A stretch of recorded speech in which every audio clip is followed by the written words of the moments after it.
الرجيم بسم الله الرحمن الرحيم الحمد لله رب العالمين الرحمن الرحيم مالك يوم الدين إياك نعبد وإياك نستعين اهدنا الصراط المستقيم صراط الذين أنعمت عليهم غير المغضوب عليهم ولا الضالين آمين.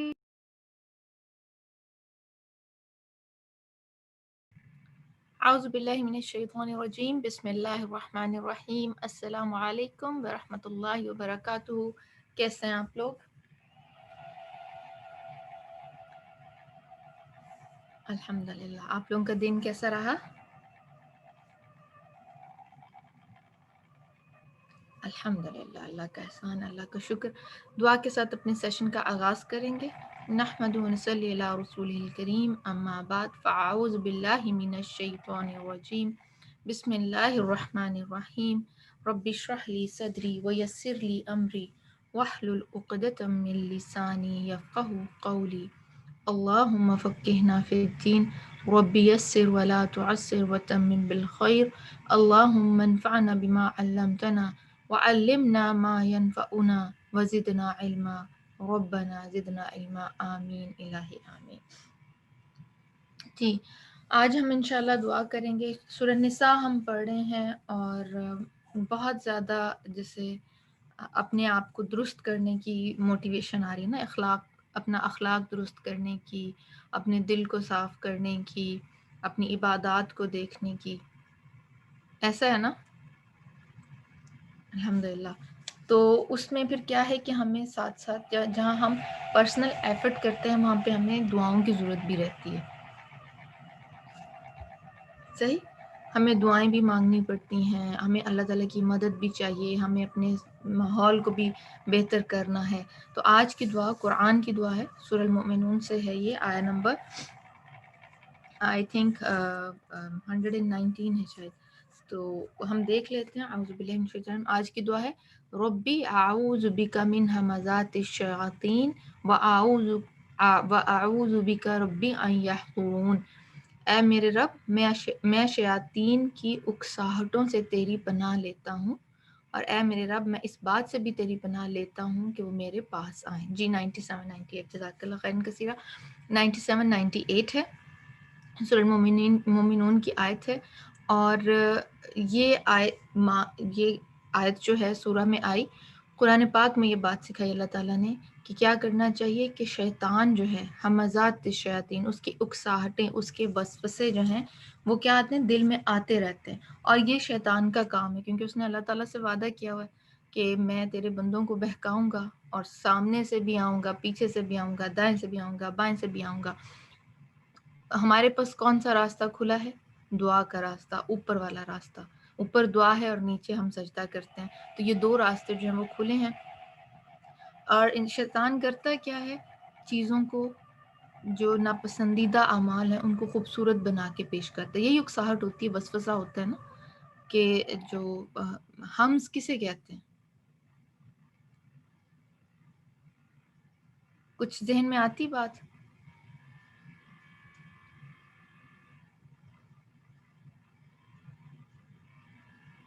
آپ لوگوں کا ٹیکسٹ تو انیبل ہے نا؟ آپ لوگ میرے ساتھ ہیں؟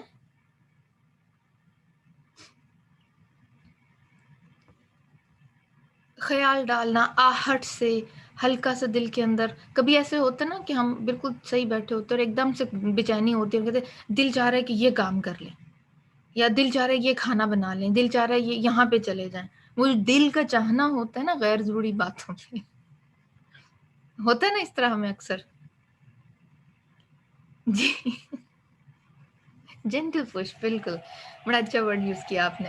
تو وہ جو اکساہٹ ہوتی ہے نا ایک، اچھا یہ اکساہٹ اچھے کام کی ہو تو بہت اچھی بات ہے، لیکن جب وہ اکساہٹ ناپسندیدہ کام کی طرف لے کے جائے، جب وہ اکساہٹ ایسے کام کی طرف ہمیں مائل کرے جو کہ ہمارے نقصان کے لیے، تو اس سے ہم سمجھ جانا چاہیے کہ یہ کہاں سے آ رہی ہے۔ اور شیطان تو ہمارا کھلا دشمن ہے نا، یہ بات تو ایک پروون فیکٹ ہے، سب جانتے ہیں۔ ہم دن میں بہت دفعہ اعوذ باللہ من الشیطان الرجیم بھی پڑھتے ہیں۔ جی، وسوسہ بھی اسی سے ملتی جلتی چیز ہے۔ جیسے قرآن ہے نا، لغت الازداد ہے، تو مختلف الفاظ استعمال ہوتے ہیں، اسی لیے یہاں پہ ڈفرینٹ لفظ یوز ہوا ہے۔ تو شیطان کیا کرتا ہے؟ ہمیں دھوکہ دینے کے لیے بھلائی اور برائی کے کاموں سے دور کرتا ہے۔ بعض دفعہ ہوتا ہے نا، ہم ارادہ کرتے ہیں اچھا ابھی ہم اٹھ کے یہ کام کرتے ہیں، تو کیا ہوتا ہے اچھا ابھی تھوڑی دیر میں کرتے ہیں، تھوڑی دیر میں کرتے ہیں، وہ تھوڑی دیر کرتے کیا ہوتا ہے، وہ اپرچونٹی ہمارے ہاتھ سے نکل جاتی ہے۔ مثال کے طور پہ سم ٹائم ایسا ہوتا ہے نا کہ یوزلی آج کل واٹس ایپ گروپ میں کبھی صدقات کے گروپ کسی کی ہیلپ کے لیے یا فنڈ می ٹائپ کے شیئر کیے جاتے ہیں نیڈی لوگوں کے لیے، تو یہ سوچتے ہیں اچھا ابھی اٹھ کے کارڈ پکڑتی ہوں تو پھر کرتی ہوں، وہ کرتے کرتے کیا ہوتا ہے وہ اپرچونٹی ہاتھ سے نکل جاتی ہے۔ تو ہنڈرنس کہاں آتی؟ کبھی بیٹھ کے سوچا؟ یہ جو سستی ایک دم ہو جاتی ہے، جو ہم آنکھ کے اشارے کو کہتے ہیں، بالکل جی، وہ تھوڑا سا اکساتا اور ہمارا نفس اس کی طرف مائل ہو جاتا ہے اور ہم بالکل فلیٹ ہو جاتے ہیں۔ تو اس ٹائم کیا کرنا ہے، جب ایسی کوئی فیلنگ آئے اچھے کام کے وقت، یا کسی کے بارے میں برا گمان آئے، یا کوئی ویسے ہی ضروری نہیں کہ کسی کے بارے میں سوچ ہو، انسان ویسے بھی کبھی ہم اتنا کچھ دیکھتے ہیں دنیا میں، اتنا اب تو کیونکہ سوشل میڈیا کا دور ہے تو بہت ساری انوانٹیڈ چیزیں بھی ہمارے آنکھوں کے سامنے سے گزر جاتی ہیں۔ تو وہ کیا ہوتا ہے بعض دفعہ بیٹھے بیٹھے وہ ایک فلم سے دماغ میں چلنا شروع ہو جاتی ہے انوانٹیڈ، جس کے بارے میں ہم سوچنا نہیں چاہتے، جس کو ہم دیکھنا نہیں چاہتے۔ تو اس ٹائم بہترین دعا کیا ہے؟ یہ دعا پڑھی جائے، ربی اعوذ بک من ہمزات الشیاطین، کہ شیاطین کے وسوسے جو ہیں، ان کی جو اکساہٹیں ہیں، جو ان کا اکسانا ہے، نہ صرف وہ بلکہ اس بات سے بھی پناہ مانگتی کہ وہ ہمارے قریب بھی آئیں، ان یحضرون، کہ وہ حاضر ہوں، پاس آئیں، پھٹکیں۔ تو جو اپنے ارد گرد ہمیں شیلڈ بنانی ہے حفاظت سے شیطان کی، وہ کس طرح بنائیں گے؟ یہ جو ہم دعا مانگ رہے نا، وہ اعوذ بک ربی ان یحضرون، دعا ہم نے مانگ لی، دعا ہم نے مانگ لی، اب اس کے بعد کیا کریں گے؟ یہ بھی تعوذ میں ہی آ جاتا ہے نا، اعوذ، دیکھیں جتنی بھی اعوذ سے شروع ہوتی ہے نا وہ تعوذ میں آ جاتی ہیں۔ اعوذ باللہ من الشیطان الرجیم، ٹھیک ہے۔ پھر ایک جو ہے یہ دعا، اس کے بعد کیا ہے؟ حفاظت کی دعاؤں کا اہتمام کریں۔ ہم کر رہے ہیں نا ساتھ ساتھ کچھ ہم نے آپ کو حفاظت کی دعائیں بھی کرائی ہیں، تو اپنے آپ کی جو شیلڈ ہے مارننگ ایوننگ اذکار سے، اس کو ضرور پختہ کریں، اور اس کے باوجود آ جائے تو پھر یہ دعا جو ہے وہ سکھانی چاہیے، خود بھی یاد کریں اور بچوں کو بھی خاص طور پہ ان کو یاد کروائیں کہ شیاطین سے جو ہے وہ محفوظ رہ سکیں۔ کوئی کوشچن اس دعا کے حوالے سے آپ کو آتا ہے ذہن میں؟ دیکھیں شیطان جو ہے نا وہ ہمارے ساتھ 24/7 بالکل لگا ہوا ہے، قرین کہتے ہیں نا، تو اس کا دل میں اکساہٹ آنی، وسوسہ ڈالنا اتنا کہتے ہیں نا لطیف، یعنی کہ اتنا باریک، اور وہ ان نوئنگلی پریویل کرتا ہے کہ ہمیں پتہ ہی نہیں۔ پھر حدیث سے ہمیں یہ بھی پتہ چلتا ہے کہ نبی کریم صلی اللہ علیہ وسلم نے فرمایا کہ شیطان ہمارے جسم میں خون کی طرح دوڑتا ہے، اور جب بھی بندے کے ذکر کو کال ہے کسی کا کہ جب بھی بندے کے دل کو ذکر سے خالی پاتا ہے تو وہاں چلا جاتا ہے۔ جی، کیونکہ ذکر کیا ہے؟ جو بھی ہم یہ اذکار اور یہ دعائیں کریں کہ کیا ہے؟ مومن کا قلعہ ہے، اور جب قلعے میں وہ قلعے کی سیکیورٹی کب ختم ہونے لگتی؟ جب ہم ان اذکار سے غافل ہونے لگتے ہیں، جب ہم وہ اذکار اہتمام ان کا بھولنے لگتے ہیں، جب ہم ان کو نہیں پڑھتے تو پھر کیا ہوتا ہے؟ جی بالکل، ان نوئنگلی ہم اب بہت اپنے آپ کو جو ہے وہ بچاتے ہیں، کرتے ہیں، لیکن پھر بھی کہیں نہ کہیں جو ہے جی وہ لیٹ ڈاؤن آور گارڈ، اور اس کے بعد کیا ہوتا ہے کہ اس کو موقع مل جاتا ہے اور وہ حملہ آور ہو جاتا ہے۔ تو بہترین بچاؤ کیا ہے کہ انسان ان دعاؤں کا اہتمام کرے، اور وہی ہم نے پچھلے سیشن میں بات کی تھی کہ اپنی زبان کو اللہ تعالیٰ کے ذکر سے تر رکھیں، مصروف رہیں، کچھ نہ کچھ ذکر کرتے رہنا چاہیے۔ جزاکم اللہ خیر کثیرہ، بارک اللہ فی۔ انشاءاللہ ہم لائیو سیشن کو جوائن کریں گے۔ السلام علیکم ورحمۃ اللہ وبرکاتہ۔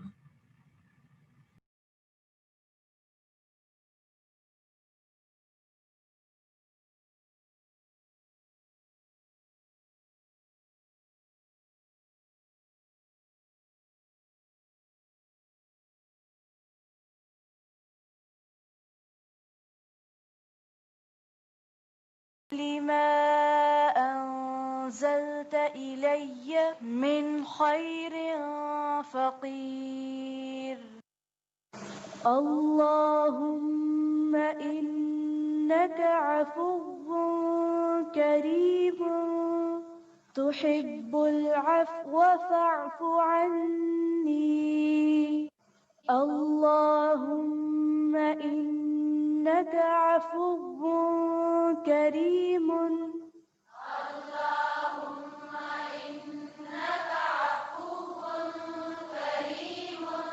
تحب العفو فاعف عني سبحان الله العظيم وبحمده سبحان الله العظيم وبحمده سبحان الله العظيم وبحمده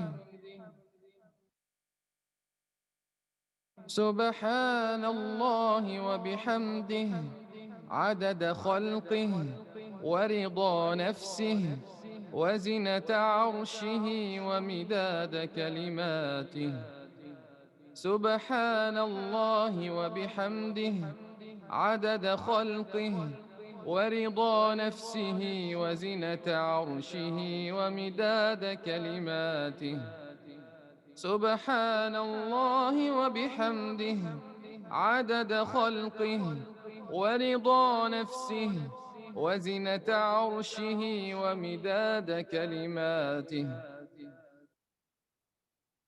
سبحان الله والحمد لله ولا إله إلا الله والله أكبر لا إله إلا الله العظيم الحليم لا إله إلا الله رب العرش العظيم لا إله إلا الله رب السماوات ورب الأرض ورب العرش الكريم لا إله إلا الله العظيم الحليم لا إله إلا الله رب العرش العظيم ولله الحمد الله أكبر الله أكبر الله أكبر لا إله إلا الله الله أكبر الله أكبر ولله الحمد.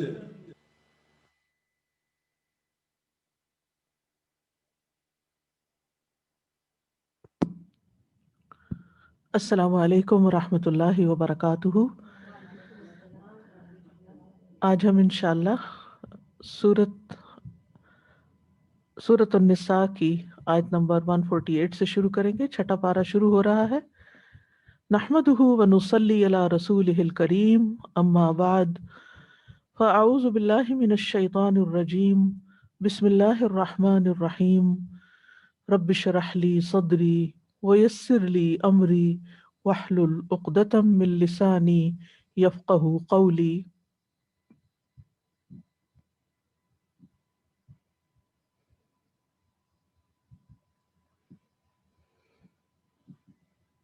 لا يحب الله الجهر بالسوء من القول إلا من ظلم وكان الله سميعا عليما. اللہ بری بات کے ساتھ آواز بلند کرنے کو پسند نہیں کرتا مگر جس پر ظلم کیا گیا ہو، اور اللہ خوب سننے والا خوب جاننے والا ہے۔ پچھلی آیات میں اللہ سبحانہ وتعالیٰ منافقین کا حال بتا رہے ہیں اور ان کے برے ٹھکانے کے بارے میں کہ وہ الدرک الاسفل من النار میں جائیں گے، اور یہ کہ اللہ تعالیٰ ان کو کافروں کے ساتھ جہنم میں جمع کریں گے۔ پھر یہ کہ اللہ تعالیٰ ایمان والوں کو منع کر رہے ہیں کہ منافقوں کے کفر کی حالت میں ان کے ساتھ نہیں بیٹھنا جب وہ اللہ کی آیات کا استہزاء کر رہے ہوں۔ پھر اللہ تعالیٰ نے ان کے لیے توبہ کا دروازہ کھولا اور اس کی کچھ شرائط رکھی، اور اللہ تعالیٰ نے یہاں پر ہمیں روکا ہے کہ ہم دوسروں پر باتیں نہ بنائیں، بری باتیں نہ کریں۔ یعنی جب منافقین توبہ کر لیں، جب غلط کام کرنے والے لوگ اپنی اصلاح کر لیں، اپنے آپ کو اللہ کے لیے خالص کر لیں، اپنے دین کو خالص کر لیں، تو پھر کسی مومن کے لیے جائز نہیں کہ وہ کسی کو یوں کہہ کے بلائے او منافق، یا او کافر، یا کافر کا بچہ، یا کوئی اس قسم کا خطاب۔ یعنی انسان کو کسی کا ماضی یاد نہیں کرانا چاہیے اگر اس سے کوئی غلطیاں ہو چکی ہیں، اور کسی بھی ایسے گناہ سے جب کوئی توبہ کر کے اس سے باہر نکل آئے تو پھر اس کو کبھی بھی اس کا تانا نہیں دینا چاہیے، اور اسی طرح کبھی کسی پر نفاق کی تہمت بھی نہیں لگانی چاہیے۔ ایک موقع پر رسول اللہ صلی اللہ علیہ وسلم صحابہ کے ساتھ کسی کے گھر میں تشریف فرما تھے۔ انہوں نے خاص طور پر آپ کو اپنے ہاں مدعو کیا تھا کہ آپ یہاں نماز پڑھائیں تاکہ ہم اس جگہ کو اپنی مسجد بنا لیں۔ تو پھر نماز کے بعد سلام پھیرا اور آپ صلی اللہ علیہ وسلم کو تھوڑی دیر کے لیے روکا گیا، آپ کی خدمت میں حلیم پیش کیا گیا جو آپ ہی کے لیے تیار کیا گیا تھا۔ تو اتبان نے کہا کہ محلہ والوں کا ایک مجمع گھر میں لگ گیا، یعنی جب انہوں نے سنا کہ آپ ہمارے علاقے میں آئے ہیں تو سب یہیں پر آ گئے ہیں۔ تو مجمع میں سے ایک شخص نے کہا کہ مالک بن دخشن کہاں ہے؟ اس پر کسی نے کہہ دیا وہ تو منافق ہے، یعنی وہ نہیں آیا اس مجلس میں تو وہ تو منافق ہے، جسے اللہ اور اس کے رسول صلی اللہ علیہ وسلم سے کوئی محبت نہیں ہے۔ تو رسول اللہ صلی اللہ علیہ وسلم نے یہ سن کر فرمایا کہ ایسا مت کہو، کیا تم دیکھتے نہیں کہ اس نے لا الہ الا اللہ کہا ہے اور اس سے مقصود خالص اللہ کی رضامندی حاصل کرنا ہے؟ تو وہ پھر الزام لگانے والا بولا کہ اللہ اور اس کے رسول کو زیادہ علم ہے۔ یعنی ہم تو بظاہر دیکھتے ہیں کہ اس کی توجہ زیادہ تر ایسے لوگوں کے ساتھ ہے۔ تو رسول اللہ صلی اللہ علیہ وسلم نے فرمایا کہ اللہ تعالیٰ نے لا الہ الا اللہ کہنے والے پر اگر اس کا مقصد خالص اللہ کی رضا حاصل کرنا ہو تو دوزخ کی آگ اس پہ حرام ہے۔ تو کہنے کا مطلب یہ ہے کہ نبی صلی اللہ علیہ وسلم نے برملا مجلس میں ایک شخص کو روکا کہ کسی کو منافق کہہ کے نہ پکارو۔ یعنی جس شخص نے لا الہ الا اللہ پڑھ رکھا ہو، ہمیں حق نہیں کہ ہم اس پہ کفر کے فتوے لگائیں یا ہم اس پر منافقت کے فتوے لگائیں۔ اسی کانٹیکسٹ میں یہ بات ہے کہ لا يحب اللہ الجہر بالسوء من القول، اللہ سبحانہ تعالیٰ کو برائی کے ساتھ زبان کھولنا جو ہے وہ پسند نہیں ہے، اللہ تعالیٰ اس کو پسند نہیں کرتا۔ تو پھر اللہ تعالیٰ کس چیز کو پسند کرتا ہے؟ اللہ تعالیٰ پاکیزہ کلمات کو پسند کرتا ہے، پاکیزہ بات کو پسند کرتا ہے، خیر کی بات کو پسند کرتا ہے، عمدہ کلام کو پسند کرتا ہے۔ قل عبادی التی قل عبادی یقول التی ہی احسن، میرے بندوں سے کہہ دیجئے کہ وہ بھلی بات کرے، احسن سب سے بہترین بات کریں، سب سے عمدہ بات کریں۔ اسی طرح قولوا للناس حسنا، لوگوں سے اچھی بات کرو، خوبصورت بات کرو۔ یعنی جب کسی سے بات کرو تو اس انداز میں بات کرو کہ اس کا دل خوش ہو، نہ کہ ایسی زبان اور ایسا انداز اور ایسا طریقہ کہ جس سے دوسرے کا دل دکھ جائے۔ کیونکہ ہم جن لوگوں کے بیچ میں رہتے ہیں ان کے ساتھ ہمارا انٹریکشن کسی نہ کسی طرح رہتا ہی ہے، لین دین کا، معاملے کا، سوال جواب کا، ضرورت کا، ہم سب ایک دوسرے کے اوپر ڈیپینڈ کرتے ہیں اور اس کے لیے ہمیں کمیونیکیشن کی ضرورت ہوتی ہے۔ لیکن جب اس کمیونیکیشن میں سخت الفاظ استعمال کیے جائیں، دوسروں کی عزت کو ملحوظ خاطر نہ رکھا جائے، تو پھر یہ انداز اور یہ رویہ اللہ کو پسند نہیں۔ لا یحب، لا یحب کا مطلب ہے نہیں محبت رکھتا، نہیں پسند کرتا. اور لا یحبو کا صیغہ اصول فقہ کے قواعد کے مطابق ایسا صیغہ ہے جو اجازت کی نفی کرتا ہے، یعنی یہ کام حرام ہے، یعنی جو چیز اللہ کو پسند نہیں وہ کام مت کرو. یعنی اللہ سبحانہ تعالی جس چیز سے محبت نہیں کرتا تو اس کا مطلب یہ ہے کہ اگر کوئی شخص ویسا کام پھر کرے تو اللہ تعالیٰ اس سے ناراض ہوتا ہے، اللہ تعالیٰ اس پہ غضبناک ہوتا ہے. اور جس پر اللہ تعالیٰ غضبناک ہوتا ہے پھر اس کے لیے نہ دنیا میں خیر ہے اور نہ آخرت میں خیر ہے. اور یہاں پر الجہرہ کا مطلب کیا ہے کہ اعلانیہ بول کر، لوگوں میں عام کر کے، اس کی نشر و اشاعت کر کے، اس کو لوگوں میں پھیلا کے. اور قول سو یہ ہے کہ جس کے متعلق وہ بات کہی جائے اس کو وہ رنجیدہ کر دے، اس کی عزت کو نقصان دے، اس کے شرف میں خلل ڈالے، یا کسی بھی طرح کی دوسرے کو تکلیف پہنچے. یعنی ایسی بات نہ کسی کے سامنے کرو اور نہ پیچھے کرو کہ جس سے دوسرے کو تکلیف ہو. کیونکہ عام طور پہ ہم کیا کہتے ہیں، میں تو اس کے منہ پہ بھی کہہ سکتی ہوں، مجھے تو کسی کا ڈر ہی نہیں ہے. نہیں، ایسی بات نہ کرو. یعنی بات کا نہ تو انداز ایسا ہو، نہ ہی الفاظ ایسے ہوں، نہ ہی موقع محل ایسا ہو کہ بات دوسرے کو چبھ جائے. یعنی دوسروں کو چبھنے والی باتیں نہ کرو، دوسروں کو ذلیل کرنے والی باتیں نہ کرو، دوسروں کو تکلیف پہنچانے والی باتیں نہ کرو. اللہ تعالیٰ کو یہ پسند نہیں ہے. یعنی حق بات بھی اگر آپ کو کرنی ہے، خیر کی بات بھی کرنی ہے، تو اچھے الفاظ میں، عمدہ الفاظ میں، پیار سے، محبت سے. اور پھر برائی کو نشر بھی نہیں کرنا چاہیے، نہ لکھ کر، نہ فارورڈ کر کے، اور نہ ہی زبانی بول کر کسی بھی طرح. کیونکہ اللہ سبحانہ تعالیٰ اس سے سخت ناراض ہوتا ہے، کیونکہ اس سے دوسروں کو غم پہنچتا ہے.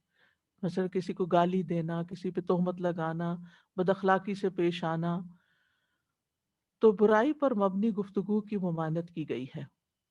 سورۃ الحجرات میں بھی آتا ہے وَلَا تَنَابَزُوا بِالْأَلْقَابِ بِئْسَ الِاسْمُ الْفُسُوقُ بَعْدَ الْإِيمَانِ. اور نہ ایک دوسرے کو برے ناموں سے پکارو، ایمان کے بعد فاسق ہونا برا نام ہے، اور جس نے توبہ نہ کی تو دراصل وہی ظالم ہے. عبداللہ بن عمر رضی اللہ عنہ کہتے ہیں کہ رسول اللہ صلی اللہ علیہ وسلم نے فرمایا، جس شخص نے اپنے کسی بھائی کو کہا او کافر، تو ان دونوں میں سے ایک کافر ہو گیا. اسی طرح کسی کے عیب بیان نہیں کرنے چاہیے. جیسے سورۃ القلم میں سخت مذمت کی گئی اس شخص کی کہ جس کی صفات یہ تھی وَلَا تُطِعْ كُلَّ حَلَّافٍ مَّهِينٍ ہَمَّازٍ مَّشَّاءٍ بِنَمِيمٍ مَّنَّاعٍ لِّلْخَيْرِ مُعْتَدٍ أَثِيمٍ. اور ہر قسمیں کھانے والے ذلیل کی بات نہ مانیے جو بہت تانا دینے والا، ٹانٹ کرنے والا، چغلی میں بہت دوڑ دھوپ کرنے والا، خیر کو بہت روکنے والا، حد سے بڑھنے والا، سخت گناہ گار ہے. اور اسی طرح کسی کے پیٹھ پیچھے بھی بات نہیں کرنی چاہیے. معاذ بن جبل کہتے کہ صحابہ نے رسول اللہ صلی اللہ علیہ وسلم کے پاس ایک آدمی کا ذکر کیا اور کہنے لگے جب تک اسے کھلایا نہ جائے وہ کھاتا نہیں، جب تک اسے سوار نہ کیا جائے وہ سوار نہیں ہوتا. تو نبی صلی اللہ علیہ وسلم نے فرمایا تم نے اس کی غیبت کی ہے. یعنی اس طرح کی باتیں بھی کسی کے بارے میں اس کی پیٹھ پیچھے نہیں کرنی چاہیے. صحابہ نے کہا اللہ کے رسول صلی اللہ علیہ وسلم ہم نے تو وہی بات کہی ہے جو اس کے اندر ہے، یعنی ہم نے تو اس کا حال بیان کیا. آپ نے فرمایا تمہیں یہی کافی ہے کہ تم اپنے بھائی کے اس عیب کا ذکر کرو جو اس میں ہے، اور جو ہو نہ وہ تو پھر بہتان ہے.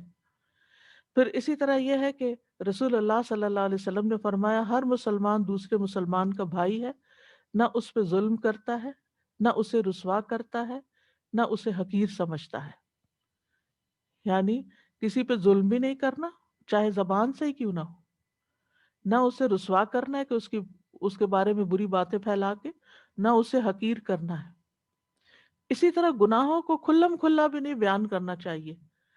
اگر کسی سے مثلاً کوئی گناہ ہو گیا، زنا ہو گیا، چوری ہو گئی، شراب پی لی اس نے کچھ، اب وہ مزے لے لے کے بیٹھ کے لوگوں کو بتا رہا ہے تو یہ انتہائی غلط ہے.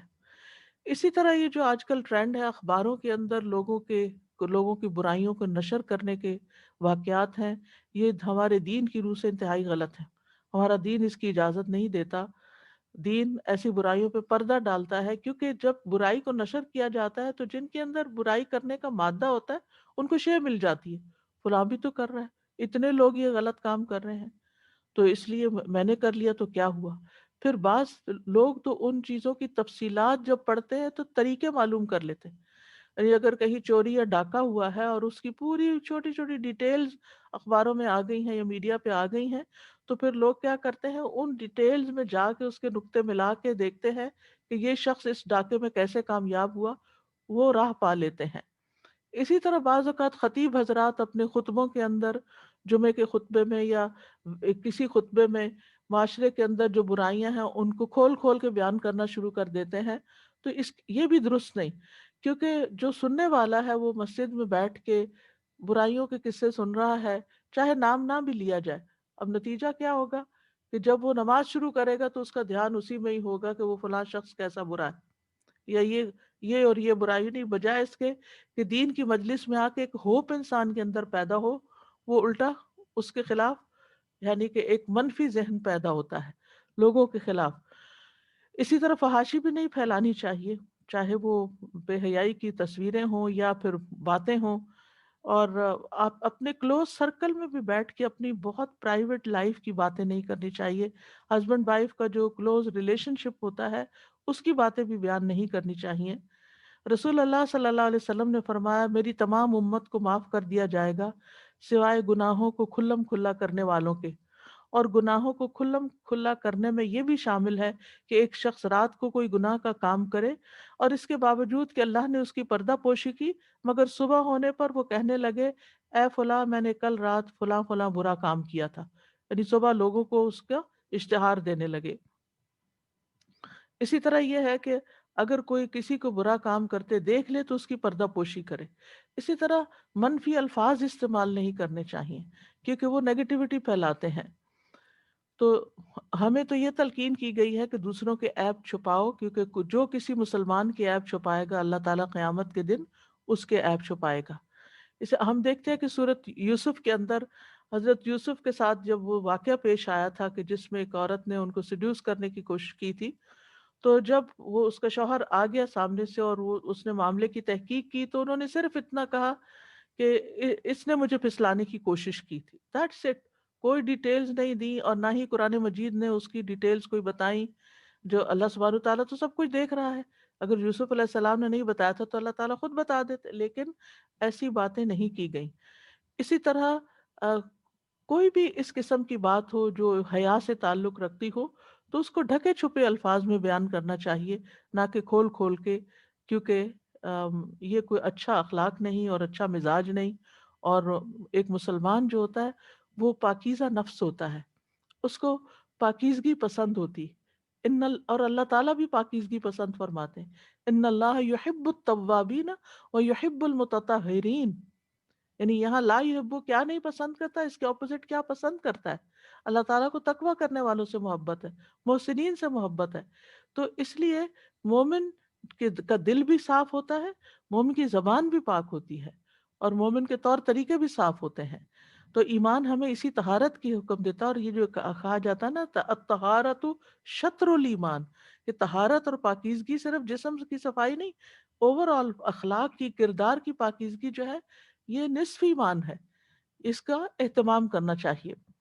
ہاں، کب انسان کوئی زبان سے ایسی بات نکال سکتا ہے، الا من ظلم، جب اس پہ کوئی ظلم ہو، تو جب ظلم ہوتا ہے تو ظلم کی داستان جب سنانی پڑتی ہے اس کو ضرورت کے تحت تاکہ اس کا ازالہ کیا جا سکے، تو اس کو بھی مناسب الفاظ میں وہ بیان کر سکتا ہے۔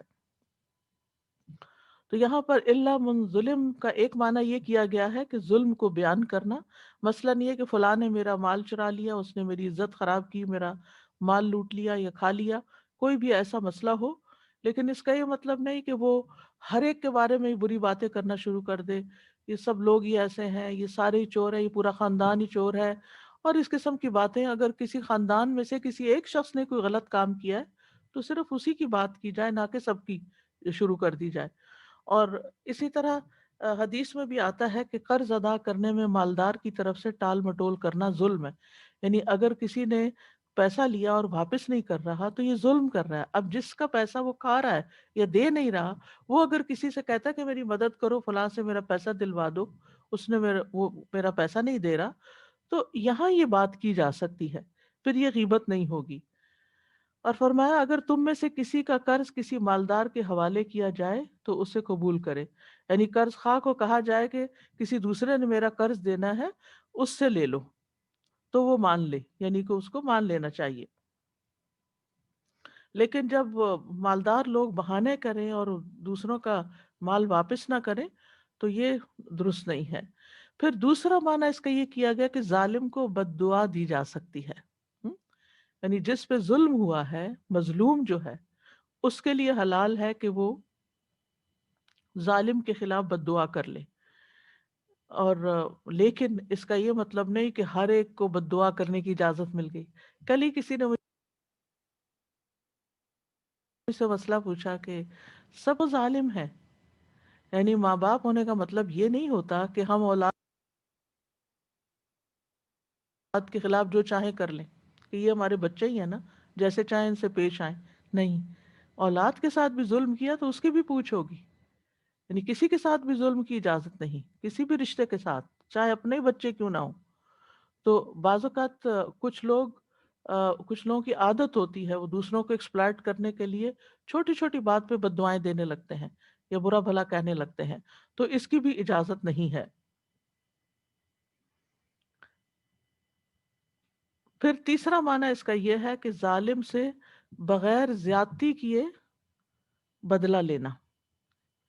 ٹھیک ہے، یعنی اگر کوئی تمہیں گالی دے رہا ہے مثلاً، اور تم اس کو کہتے ہو وَإِيَّاكَ، تم پر بھی یہی ہو. جیسے نبی صلی اللہ علیہ وسلم کو یہود نے آ کر السلام علیکم کہا تو آپ نے کیا کہا؟ وعلیکم. تو وہ ظلم کر رہے تھے تو آپ نے جواب میں اتنا بدلہ لے لیا، کیونکہ قرآن مجید میں آتا ہے فَمَنِ اعْتَدَىٰ عَلَيْكُمْ فَاعْتَدُوا عَلَيْهِ بِمِثْلِ مَا اعْتَدَىٰ عَلَيْكُمْ.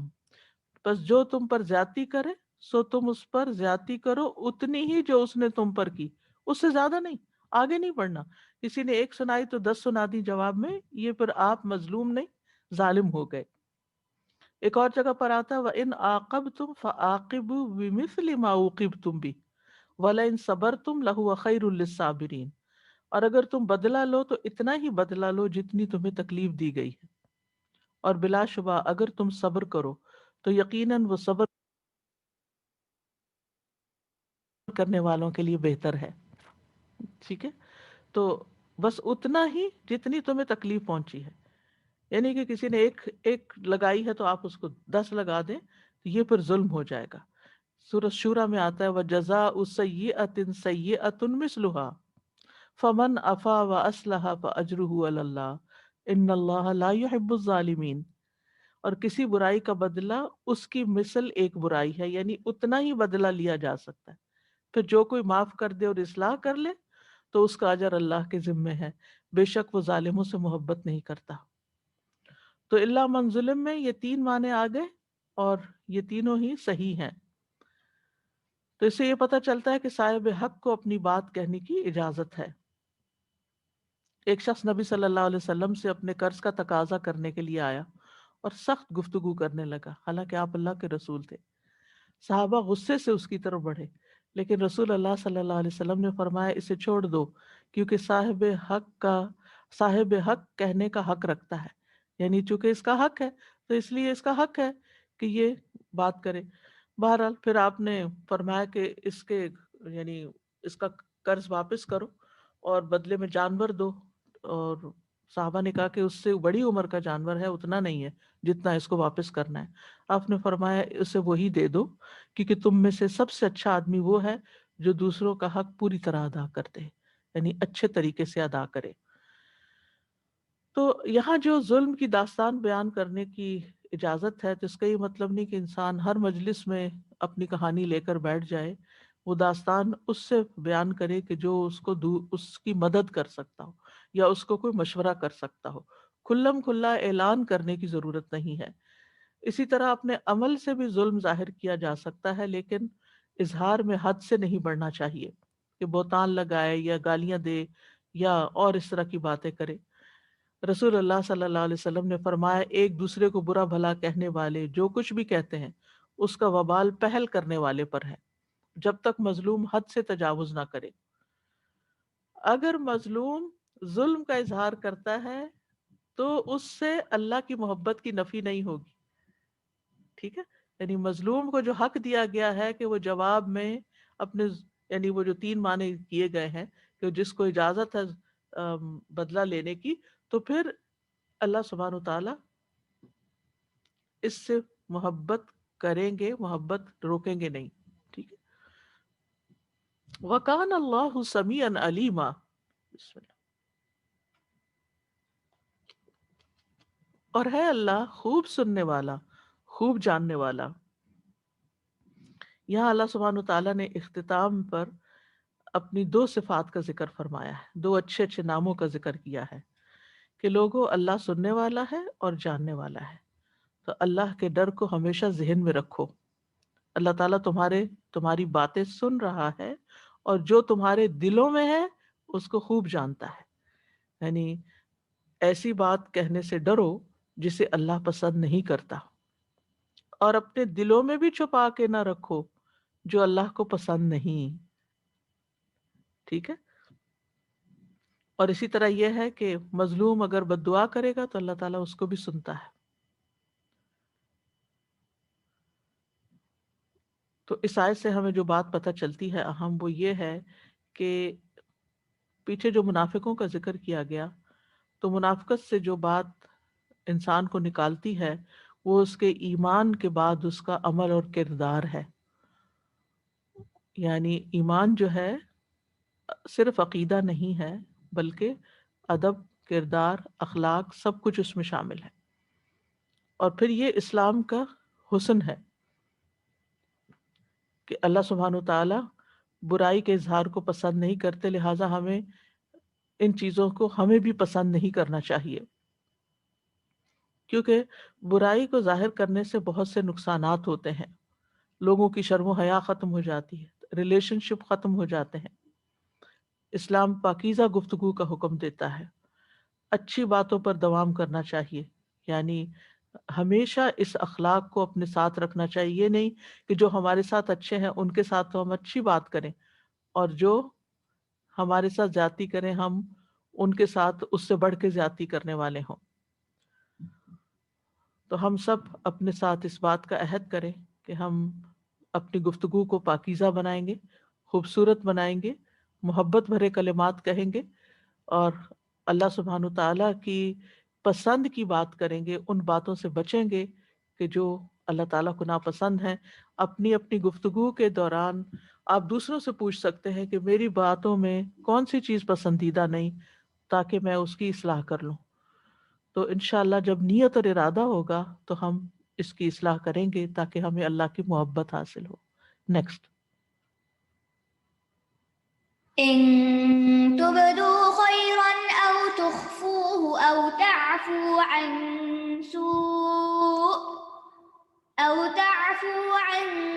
سوء فإن الله كان عفوا قديرا.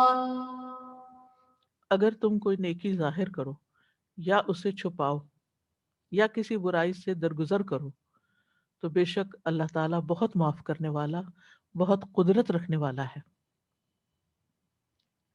یہاں 3 باتیں بیان کی گئی ہیں. ان تبدو خیرن، نمبر 1، او تخفوہ یعنی تخفو خیرن، اور نمبر 3 او تعفو عن سوء. نمبر 1 نیکی ظاہر کرو، نمبر 2 نیکی چھپاؤ، نمبر 3 برائی سے درگزر کرو. تو اللہ تعالیٰ بھی معاف کرنے والا ہے قدرت رکھنے کے باوجود. ان تبدو خیرن، اگر تم ظاہر کرو یعنی اعلان کرو، بتا دو، دوسروں کو آگاہ کر دو، خیرن کسی خیر کو، کسی خیر کے بارے میں، خواہ عمل کی خیر ہو یا فعل کی ہو، مالی ہو یا بدنی ہو، کوئی اچھی بات ہو. کیونکہ پیچھے ہم نے منافقین کے بارے میں پڑھا تھا کہ وہ ریاکاری کرتے ہیں، یعنی اپنے نیک اعمال کو شو آف کرتے ہیں. لیکن تو اس کا مطلب یہ نہیں کہ انسان نے اگر کوئی خیر کا کام کیا ہے تو اس کا ذکر نہیں کر سکتا کسی سے. اگر کوئی مقصد ہو تو اس کا ذکر کیا جا سکتا ہے، لیکن شرط یہ ہے کہ دل میں ریاکاری نہ ہو کہ لوگ مجھے پسند کریں، لوگ کہیں کہ کتنا امپورٹنٹ شخص ہے، کتنا اچھا شخص ہے، کتنا نیک شخص ہے. تو ڈپینڈ کرتا ہے کہ آپ کی اس بات کے کرنے کی نیت کیا ہے. پھر اسی طرح او تخفو ہو، یا اس خیر کو چھپا لو، رازداری میں رکھو. اگر یہ ڈر ہو کہ اگر کسی کو بتایا تو میری نیت ہی خراب ہو جائے گی اور عمل ضائع ہو جائے گا. پھر اسی طرح یہ ہے کہ دوسروں کی برائیاں معاف کر دو. وہ انسان کبھی بول کے معاف کرتا ہے اور کبھی دل میں معاف کر دیتا ہے، وہ بھی دونوں طرح ہوتا ہے. ایک معنی یہ بھی کیا گیا ہے کہ خیر سے مراد مال ہے، جیسے ایک اور جگہ پر بھی آتا ہے نا وَإِنَّهُ لِحُبِّ الْخَيْرِ لَشَدِيدٌ.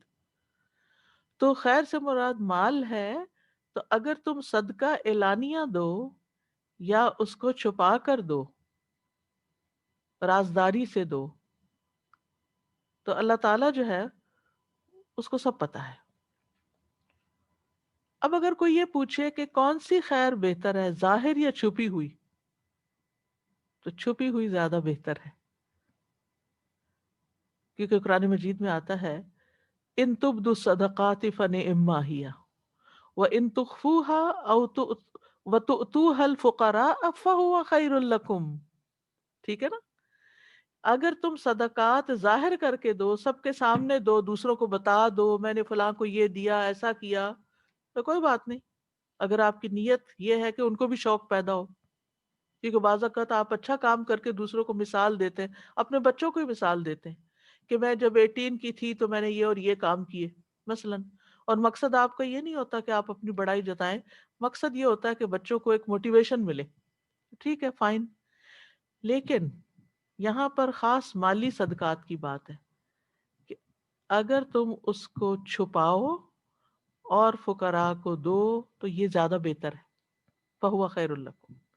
تو صدقہ کر کے، اور صدقے میں مال کا صدقہ بھی ہے، صدقے میں جان کا، وقت کا، سکلز کا، کوئی بھی نیک کام. تو خاص طور پر اگر کسی ضرورت مند کے ہاتھ میں آپ کچھ رکھتے ہیں، فقیر کے ہاتھ میں، تو پھر چھپا کے کرو تاکہ اس کی عزت نفس مجروح نہ ہو. ابو ہریرہ رضی اللہ عنہ کہتے ہیں کہ نبی صلی اللہ علیہ وسلم نے فرمایا 7 قسم کے لوگوں کو اللہ اپنے سائے میں جگہ دے گا جس روز اس کے سائے کے علاوہ اور کوئی سایہ نہ ہوگا. ان میں سے وہ شخص جو اس قدر پوشیدہ صدقہ دے کہ اس کے بائیں ہاتھ کو بھی پتہ نہ چلے کہ دائیں نے کیا خرچ کیا. تو اگر انسان کو استطاعت ہو کہ اپنی نمازوں کو چھپا لے یا صدقے کو چھپا لے یا زکوٰۃ کو یا کسی یتیم کی کفالت کرنے کو یا کسی بھوکے کو کھانا کھلانے کو یا کسی کو کپڑے پہنانے کے عمل کو یا کسی کو اور کوئی اچھی بات یا ادب سکھا رہا ہے، تو یہ زیادہ بہتر ہے کیونکہ یہ اخلاص کی طرف لے جاتا ہے انسان کو، سیف سائڈ ہے، عمل محفوظ رہتا ہے. لیکن یہاں ان تبدو پہلے بیان کیا گیا ہے، اور سب سے پہلے عام طور پر وہی بات کی جاتی ہے جو زیادہ اہم ہوتی ہے. تو پھر یہاں پر پہلے اس کا مطلب ہے کہ یہ زیادہ اہم ہے نہیں، کہنے کا مطلب یہ ہے کہ اگر کوئی مصلحت ہو تو اس وقت ظاہر کرنا زیادہ بہتر ہے. اگر کوئی مصلحت ہو، جیسے کوئی موٹیویشن دینی ہو بچوں وغیرہ کو، یعنی نیکی اعلانیہ صرف اس وقت کرو جب اعلانیہ کرنا بہتر ہو، زیادہ ثواب یا زیادہ فائدے کی بات ہو. ٹھیک ہے نا؟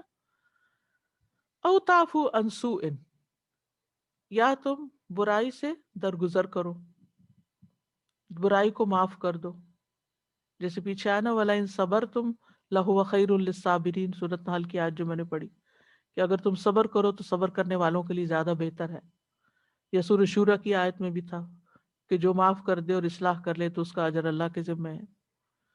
یعنی وہ شخص جو تمہارے ساتھ برا سلوک کرے، تمہیں مثلا مارے یا مال کے بارے میں یا تمہاری عزت کے بارے میں کوئی تمہارے ساتھ برائی کر جائے، تمہارا حق مار جائے، سختی کر جائے تم پہ، تو اس کو معاف کر دو، کیونکہ عمل کی جزا عمل کی جنس ہی سے ہوتی ہے.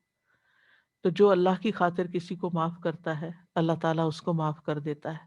جو کسی کے ساتھ بھلائی کرتا ہے اللہ تعالیٰ اس کے ساتھ بھلائی کرتا ہے. جو کسی کی حاجت پوری کرتا ہے اللہ تعالیٰ اس کی حاجتیں پوری کرتا ہے. جو کسی کے کام آتا ہے اللہ تعالیٰ اس کے کام بنا دیتا ہے. تو یہ تو ایک مانی ہوئی بات ہے. اس لیے انسان کو خیر کے کام میں پیچھے نہیں رہنا چاہیے. اور اسی طرح اگر کوئی کسی کو معاف کر دیتا ہے تو اللہ تعالیٰ اس کو معاف کر دے گا. الا تحبون ان یغفر اللہ لکم، کیا تم نہیں چاہتے کہ اللہ تعالیٰ تمہیں معاف کر دے؟ تو برائی سے درگزر کرنا، کسی کی زیادتی سے درگزر کرنا بہت ہی فضیلت والا کام ہے.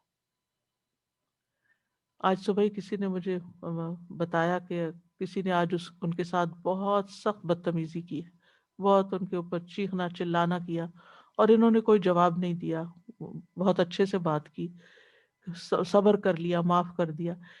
لیکن اس کے بعد دل تو بھاری ہو جاتا ہے نا. یعنی جب کسی سے انسان اتنا کچھ سن لے اور وہ بھی ناروا باتیں سنے تو پھر انسان کو تکلیف تو بہت ہوتی ہے. تو ایسے میں کچھ دیر کے لیے بوجھ پڑتا ہے، لیکن الٹیمیٹلی انسان کے دل کے اندر سکون آتا ہے. تو انسان کو اس وقت بس کڑوا گھونٹ، جیسے کڑوی دوا پیتے ہیں نا، تو کڑوی دوا پینے میں زبان کا ذائقہ تو بڑا خراب ہوتا ہے اور بعض اوقات کافی دیر تک دل متلاتا ہے انسان کا. لیکن پھر جب وہ دوا جسم پر اثر کرتی ہے اور صحت حاصل ہوتی ہے اور انسان کو انرجی ملتی ہے تو وہ اس کے لیے بہتر ہوتا ہے. تو ایسی چیزیں جو ہیں انسان کے درجات بڑھانے کا ذریعہ بن جاتی ہیں کہ آپ کے اوپر کوئی ناروا خواہ مخواہ چیخنا چلانا شروع کر دیتا ہے اور آپ حیران پریشان ہوتے ہیں کہ یہ کیا ہو گیا. تو ایسی صورت میں انسان کو اس طوفان کو بس تھوڑی دیر برداشت کر لینا چاہیے، کیونکہ درگزر کرنے والے سے اللہ محبت کرتا ہے. وَلْيَعْفُوا وَلْيَصْفَحُوا، چاہیے کہ معاف کر دیں، یا لازم ہے کہ معاف کر دیں اور درگزر کر دیں. الا تحبون ان یغفر اللہ لکم واللہ غفور الرحیم، کیا تم پسند نہیں کرتے کہ اللہ تمہیں بخش دے؟ اللہ بے حد بخشنے والا نہایت مہربان ہے. نبی صلی اللہ علیہ وسلم کو حکم دیا گیا خذ العفو وامر بالعرف واعرض عن الجاہلین، درگزر اختیار کرو اور نیکی کا حکم دو اور جاہلوں سے کنارہ کرو. ایک اور روایت میں آتا ہے اللہ عز و جل معاف کرنے والا اور معافی کو پسند کرتا ہے. یعنی جب کوئی کسی کو معاف کر دیتا ہے تو اللہ تعالیٰ اس سے محبت کرتا ہے. نبی صلی اللہ علیہ وسلم کی صفت بھی معاف کرنا تھا. آپ برائی کا بدلہ برائی سے نہیں دیتے تھے بلکہ معاف کر دیتے تھے، درگزر فرماتے تھے. بعض علماء کہتے ہیں کہ بردبار اس کو نہیں کہتے کہ اس پر ظلم ہو تو وہ بردباری اختیار کرے، اور جب اسے قدرت حاصل ہو تو انتقام لے. یہ بردبار نہیں ہوتا. بردبار انسان وہ ہوتا ہے، متحمل مزاج انسان وہ ہوتا ہے کہ جس پہ ظلم کیا جائے تو وہ اس کو برداشت کر جائے، اور جب اس کے پاس بدلہ لینے کی قدرت آئے تو وہ درگزر کر جائے، اس وقت وہ معاف کرے. تو ظلم کرنے والے سے درگزر کرنا جو ہے یہ ہمارے دین کی تعلیمات میں سے، اور جو درگزر نہیں کرتا اس سے کیا بھی نہیں جاتا. حضرت عمر سے روایت ہے، وہ کہتے ہیں جو شخص رحم نہیں کرتا اس پہ رحم نہیں کیا جاتا، جو معاف نہیں کرتا اسے معاف نہیں کیا جاتا، جو درگزر نہیں کرتا اس سے درگزر بھی نہیں کیا جاتا، جو توبہ قبول نہیں کرتا اس کی بھی توبہ قبول نہیں کی جاتی، اور جو خود گناہ سے نہیں بچتا اسے بچایا بھی نہیں جاتا. یعنی اگر آپ خود گناہ سے بچنا نہیں چاہتے تو پھر آپ کو توفیق بھی نہیں ہوگی بچنے کی. لیکن یاد رکھیے کہ شیطان انسان کو کبھی بھی معاف کرنے کی طرف نہیں آنے دیتا. وہ کہتا ہے اس طرح تو دوسرا شیر ہو جائے گا، تمہارے سر پہ چڑھ جائے گا. ہاں ٹھیک ہے، اگر کوئی بہت ظالم ہے اور حد سے بڑی حرکت کر رہا ہے تو اس کو تو پکڑوانا بھی چاہیے، روکنا بھی چاہیے. لیکن بعض اوقات انسان ظالم کے آگے صرف بد کلامی کر رہا ہوتا ہے یا صرف دل میں گرج پالے ہوئے ہوتا ہے اور اپنے آپ کو ہرٹ کرتا رہتا ہے، اپنے آپ کو کل کرتا رہتا ہے، کر کچھ بھی نہیں رہا. تو اس بوجھ کو لوڈ آف کر دینا چاہیے، اس کو نکال دینا چاہیے. کیونکہ انسان کو جب کوئی برا بھلا کہتا ہے نا تو شیطان آ جاتا ہے فوراً اور انسان کے اوپر پھونک مارتا ہے کہ تم کیوں چپ ہو، تم کمزور ہو، تم بزدل ہو. تم ڈرتے ہو؟ اس نے تمہیں گالی دی ہے تو تم بھی دو، جو تمہیں برا کہہ رہا ہے تم بھی جواباً کرو، جس نے تمہیں مارا ہے اس کو بھی مارو. لیکن افضل یہی ہے کہ انسان معاف کر دے، الا یہ کہ ظالم کا ہاتھ تو پکڑنا ہی چاہیے، انصر اخاک ظالما او مظلوما. لیکن یہ ہے کہ پھر اس کے بعد میں صلح صفائی، کیونکہ اسلام یہ چاہتا ہے کہ ایسا گھرانہ، ایسا معاشرہ پیدا ہو کہ جس میں لوگ ایک دوسرے کے ساتھ امن و امان سے رہ سکیں، ریلیشن شپس اچھے ہوں، محبتیں قائم ہوں، کیونکہ یہ انسان کی نشو و نما کے لیے، ایمان کی نشو و نما کے لیے، عمل صالح کے لیے بہت ضروری ہے.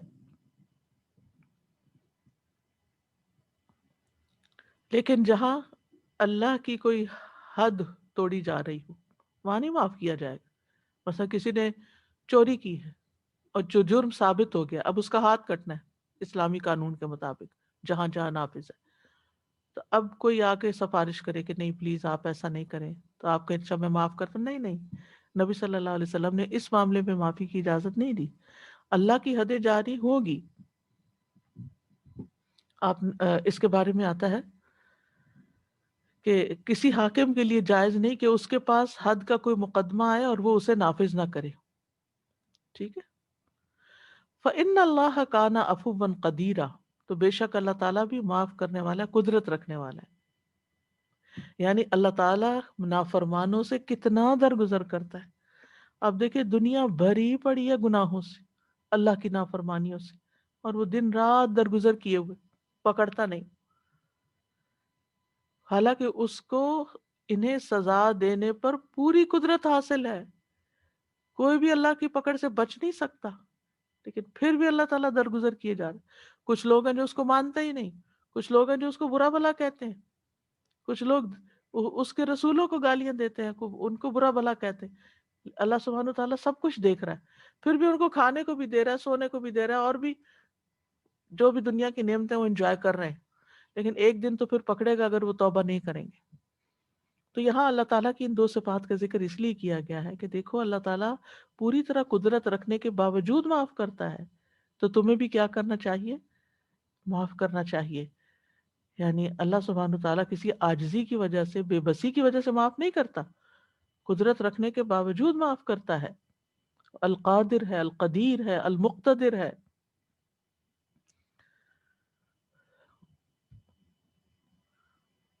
کیونکہ بعض اوقات انسان جب بدلہ نہیں لے سکتا، عاجز ہوتا ہے، تو کہتا ہے اچھا میں نے معاف کیا.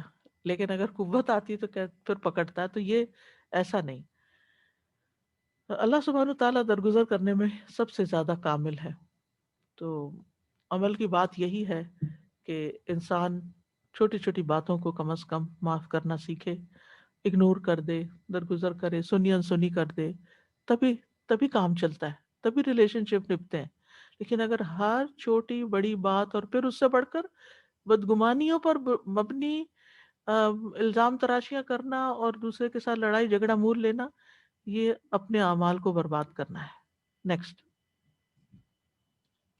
إن الذين يكفرون بالله ورسله ويريدون أن يفرقوا بين الله ورسله ويقولون نؤمن ببعض ونكفر ببعض ويريدون أن يتخذوا بين ذلك سبيلا.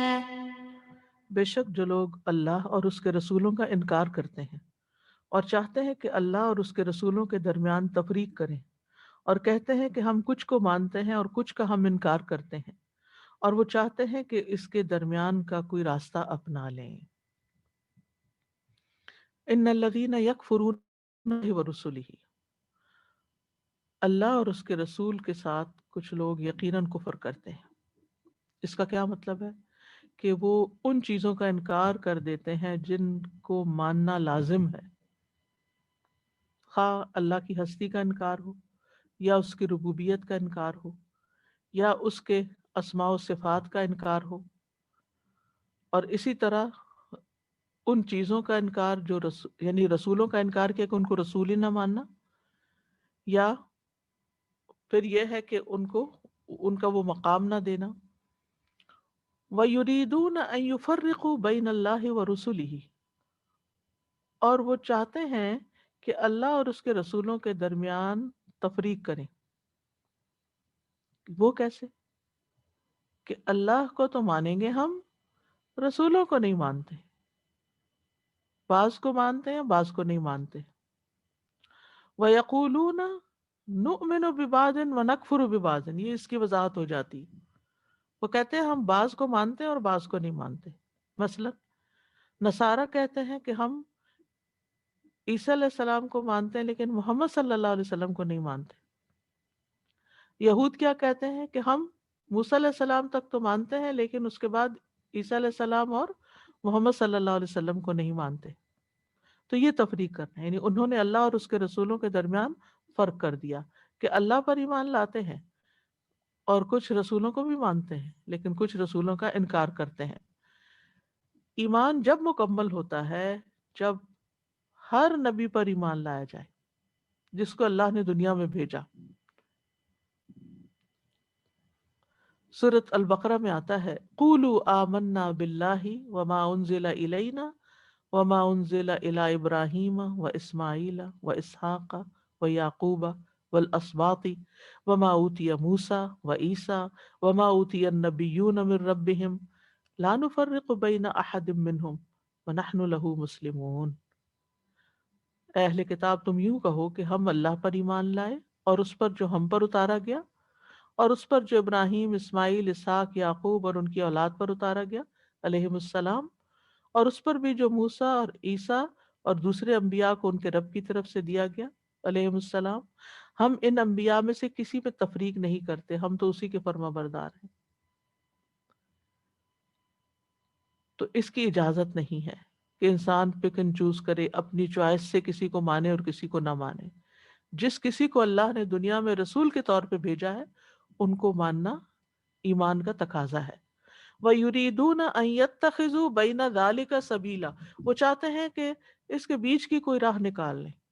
یعنی انکار کرنے کے بعد کیا چاہتے ہیں؟ ایسا راستہ بنانا چاہتے ہیں کہ جو ان کو اللہ تک پہنچا دے، یعنی اور کاموں کے ذریعے اللہ کو خوش کرنا چاہتے ہیں اور وہ سمجھتے ہیں کہ انہوں نے بڑا اچھا کیا. یعنی اگر کوئی شخص پیغمبروں کا انکار کر کے دنیا بھر کا مال بھی صدقے میں دے دیتا تو وہ قبول نہیں، کیونکہ اس کا ایمان درست نہیں. آج آپ دیکھیں بہت سے مسلمانوں کے اندر یہ غلط فہمی پائی جاتی ہے، فلاں شخص اس کا ایمان تو نہیں لیکن اس کے کام کتنے اچھے ہیں، میرا نہیں خیال اللہ تعالیٰ اس کو جہنم میں ڈالے گا، اور اس قسم کے عقائد.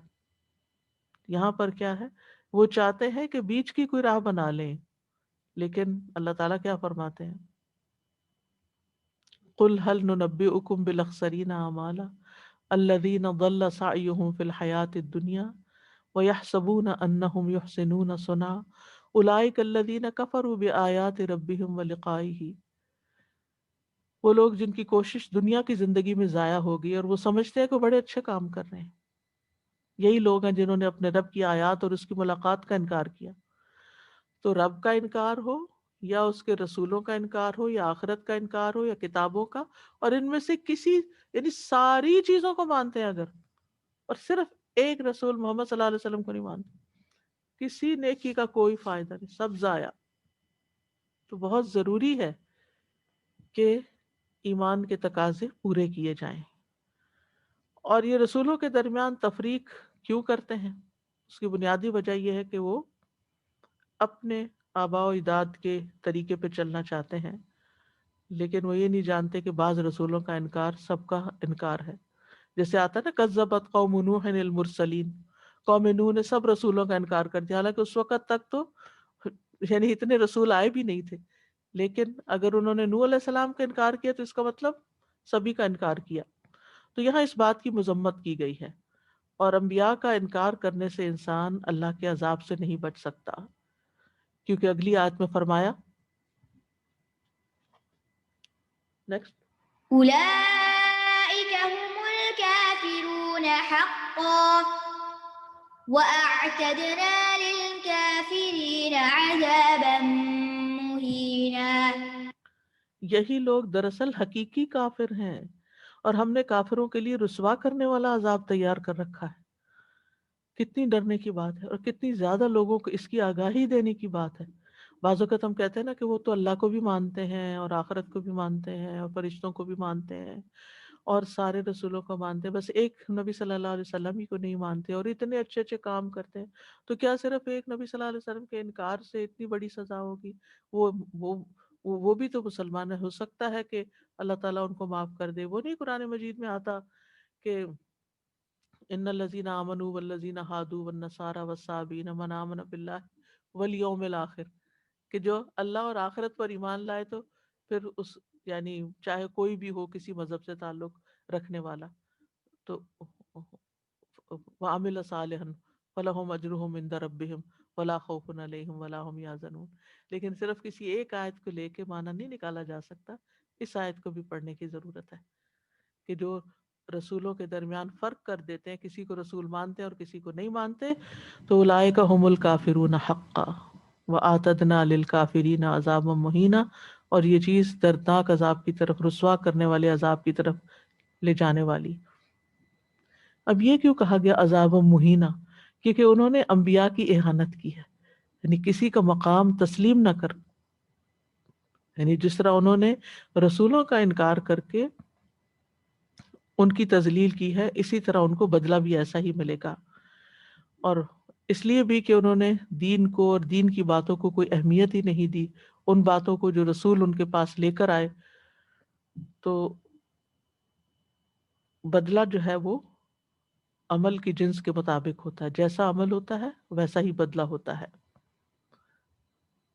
نیکسٹ۔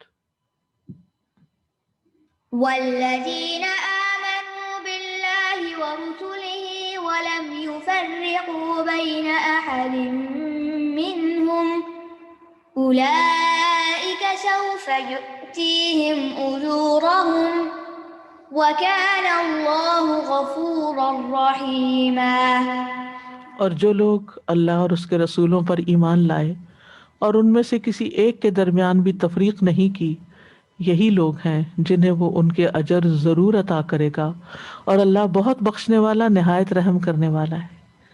قرآن مجید کا انداز یہی ہے، ایک طرف انذار ہے، دوسری طرف تبشیر ہے، ایک طرف ڈراوا ہے، دوسری طرف خوشخبری ہے۔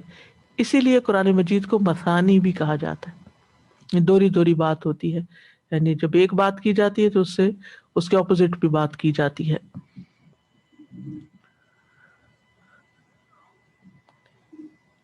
یعنی جب ایک چیز قرآن بیان کرتا ہے تو اس کے برعکس کو بھی بیان کر دیتا ہے۔ تو پیچھے کفر اور اس کا انجام بتایا گیا، یہاں ایمان اور اس کا ثواب بتایا گیا ہے۔ والذین آمنوا باللہ ورسلہ ولم یفرقوا بین احد منہم، تو اللہ اور رسولوں پر ایمان لانا ضروری ہے، اور حقیقی ایمان یہ ہے کہ سب پر ایمان لایا جائے، ان کے درمیان فرق نہ رکھا جائے۔ اولئک، یہاں اسم اشارہ بعید آیا ہے، یہی وہ لوگ ہیں، ان کی قدر و منزلت بیان کرنے کے لیے۔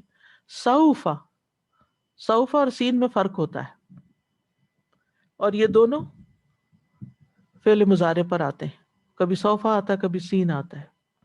سین قریب کی چیز بتانے کے لیے ہوتا ہے، اور سوفا کسی بات کو یقینی بنانے کے لیے، ٹھیک ہے۔ سین سے بھی یقینی بات ہوتی ہے، ضرور کا ترجمہ کیا جاتا ہے بعض اوقات، یا ان قریب کا، لیکن سوفا کا مطلب ہے کہ بالکل پکی بات ہے، یہ ضرور دے گا، یؤتیہم، ان کو دے گا۔ یعنی اسی لیے اگر آپ دیکھیں نا تو ترجمہ جو کیا گیا ہے نا اس میں سوفا کا ترجمہ ضرور اجر عطا کرے گا۔ تو یعنی صوفہ بعض اوقات بات کے دور ہونے کے لیے بھی بیان کیا جاتا ہے، سین قریب کے لیے اور صوفہ دور کے لیے، لیکن دونوں کے اندر یقین کا معنی اور صوفہ کے اندر پکی یقین کی بات ہے۔ اسی طرح یہ یؤتیہم کو نؤتیہم بھی پڑھا گیا ہے، دونوں ہی قراتیں نبی صلی اللہ علیہ وسلم سے ثابت ہیں۔ تو یہاں پر ثواب کو اجر کا نام دیا گیا ہے، سوف یؤتیہم اجورہم، ان کے اجر اللہ تعالیٰ دے گا۔ یعنی یہ اللہ تعالیٰ کے بندوں پر مکمل احسان میں سے ہے کہ اس نے ثواب کو اجر کا نام دیا ہے، کیونکہ جب کوئی کام کر لیتا ہے تو اس کو کیا دیا جاتا ہے، مثلا کوئی مزدور اپنی مزدوری کر لیتا ہے تو اس کو اجرت دی جاتی ہے، یعنی جس چیز نے ان لوگوں کا اجر واجب کیا ہے وہ کیا ہے؟ ایمان لانا. اتنی قدر ہے، اتنی قیمت ہے ایمان لانے کی، اور یہ اللہ اور اس کے رسولوں پر ایمان لانے کا اجر ہے.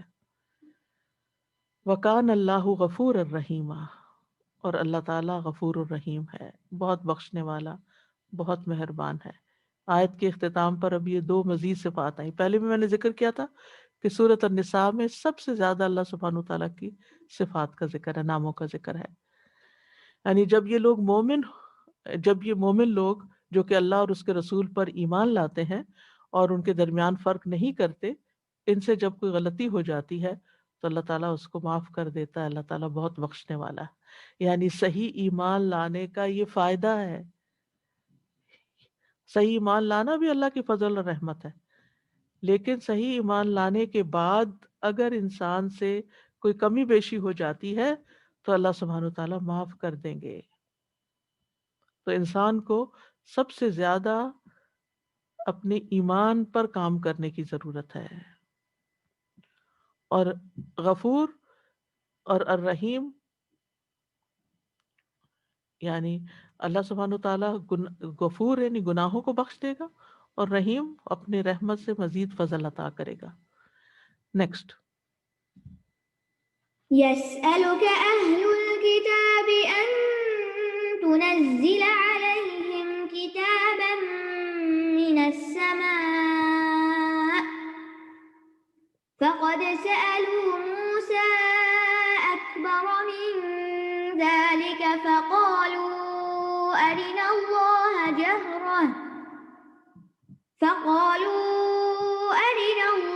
جهرة فأخذتهم الصاعقة بظلمهم ثم اتخذوا العجل من بعد ما جاءتهم البينات فعفونا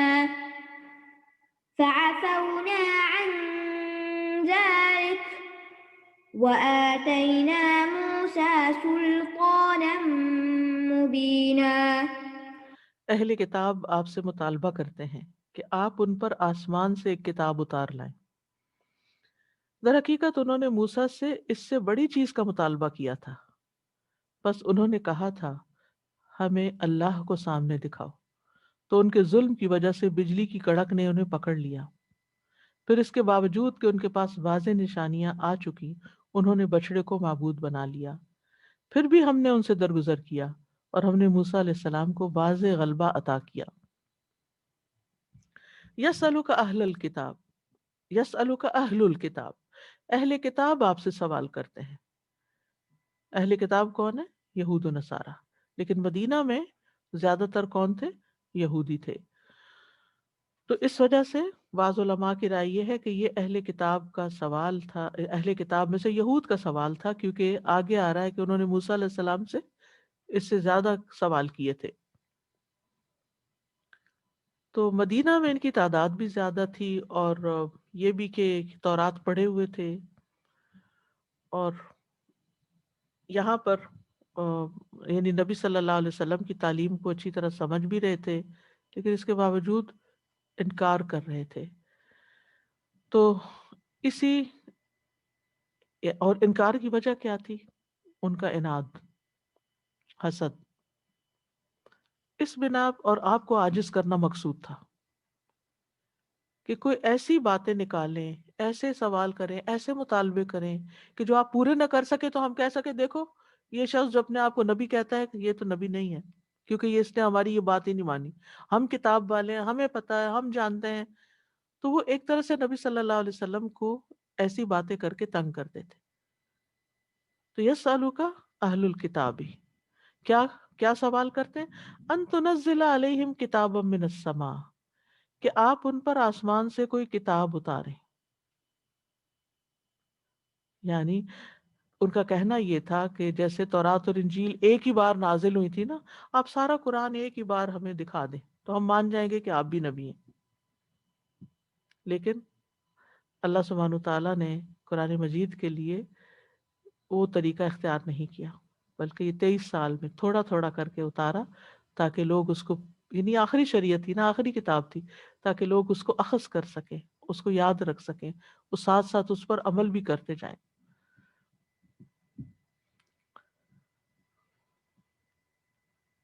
تو بہرحال ان کا یہ مطالبہ ایک طرح سے ایسا ہی تھا جیسے دوسری قوموں نے معجزات مانگے، پچھلی امتوں نے، جیسے قوم سمود نے اونٹنی کا مطالبہ کیا تھا، عیسیٰ علیہ السلام کی قوم نے کیا کہا تھا، مائدہ اتارا جائے، تو انہوں نے اس طرح کا مطالبہ کر دیا۔ تو اللہ تعالیٰ فرماتے ہیں کہ ان کی باتوں کی پرواہ نہ کریں، فقد سألوا موسیٰ اکبر من ذلک، نبی صلی اللہ علیہ وسلم کو تسلی دی جا رہی۔ اب آپ دیکھیں کہ مثلاً آج کل بھی ایسا ہوتا ہے کہ کچھ لوگ اسکالرس کو آ کے چیلنج کرتے ہیں، اگر آپ میرے اس سوال کا جواب دے دیں تو میں آپ کو مان جاؤں، اگر آپ میری یہ بات مجھے سمجھا دیں تو پھر میں اسلام قبول کر لوں گا، یا اسی قسم کی باتیں۔ تو اس وقت انسان کہتا ہے کہ جو حریص ہوتا ہے کسی کے خیر بھلائی کو، کہتا ہے کوئی طریقہ ہو کہ میں ان کو سیٹسفائی کروں تاکہ یہ مسلمان ہو جائے۔ تو نبی صلی اللہ علیہ وسلم کے اندر بھی یہ بہت حرص تھی کہ یہ لوگ مسلمان ہو جائیں تو پھر کتنی تیزی سے اسلام آگے پھیل سکتا ہے، کیونکہ سارے اہل عرب ان کو دیکھتے تھے، یہ صاحب کتاب ہے، یہ کیا کہتے ہیں۔ تو اللہ تعالیٰ تسلی دے رہے ہیں کہ یہ ان کے مطالبے انوکھے نہیں ہیں ابھی۔ فقط سالو موسیٰ اکبر من ذالک، انہوں نے تو موسیٰ علیہ السلام سے اس سے بڑی بڑی باتیں مانگی تھیں۔ فقالو ارنا اللہ جہرتن، انہوں نے کہا کہ ہمیں اللہ کو دکھائیے سامنے۔ ایک معنی یہ کیا گیا سامنے دکھائیے، اور ایک معنی یہ بھی کیا گیا ہے کہ لاؤڈلی انہوں نے بولا تھا، یعنی ایک طرح سے بدتمیزی کے ساتھ، دکھاؤ ہمیں اللہ۔ جہرتن کے دونوں معنی ہیں۔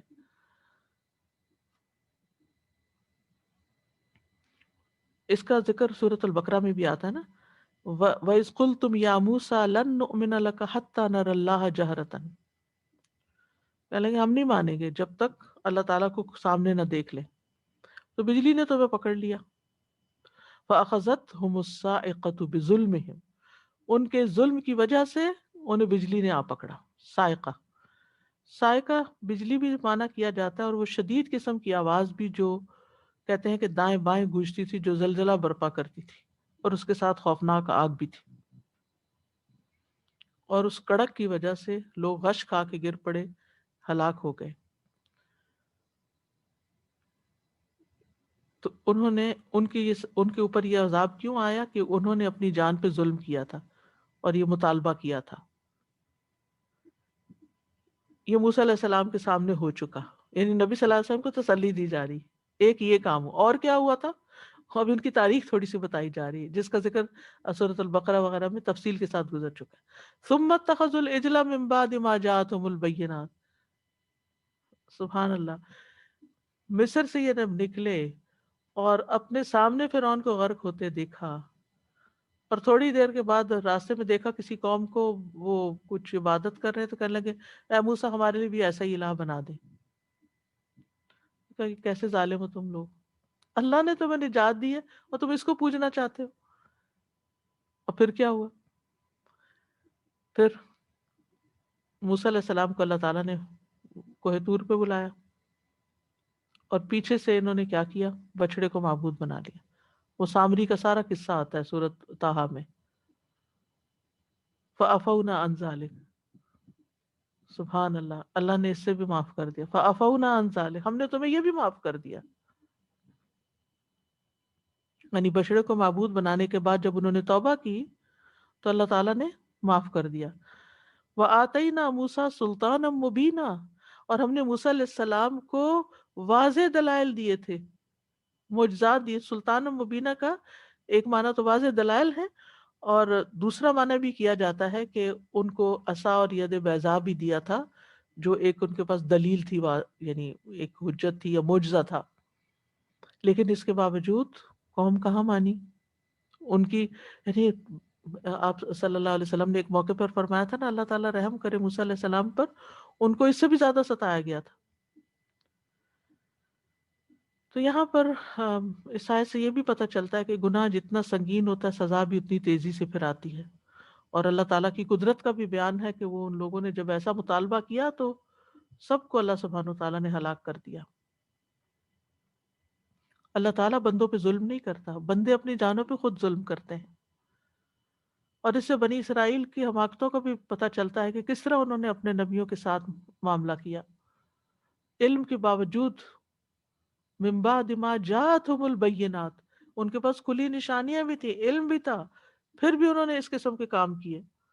تو انبیاء جو دلائل لاتے ہیں، جو نشانیاں لاتے ہیں، وہ بالکل واضح ہوتی ہیں اور لوگوں کی ہدایت کے لیے کافی ہوتی ہیں، لیکن پھر بھی لوگ نہیں مانتے، ظلم کرتے ہیں اپنے آپ پر، لیکن اللہ تعالیٰ پھر بھی معاف کر دیتا ہے. اور یہاں پر فَأَفَوْنَا کا لفظ آیا ہے، نا جو ہم ہیں، ہم سے مراد اللہ سبحانہ و تعالیٰ ہی ہے، وی جو ہے رائلٹی کی ہے. اور اللہ سبحانہ و تعالیٰ قرآن مجید میں کئی مقامات پر اپنے لیے ہم کا لفظ استعمال کرتے ہیں. انا نحن نحیی الموتا، انا نحن نزلنا الذکر. نیکسٹ.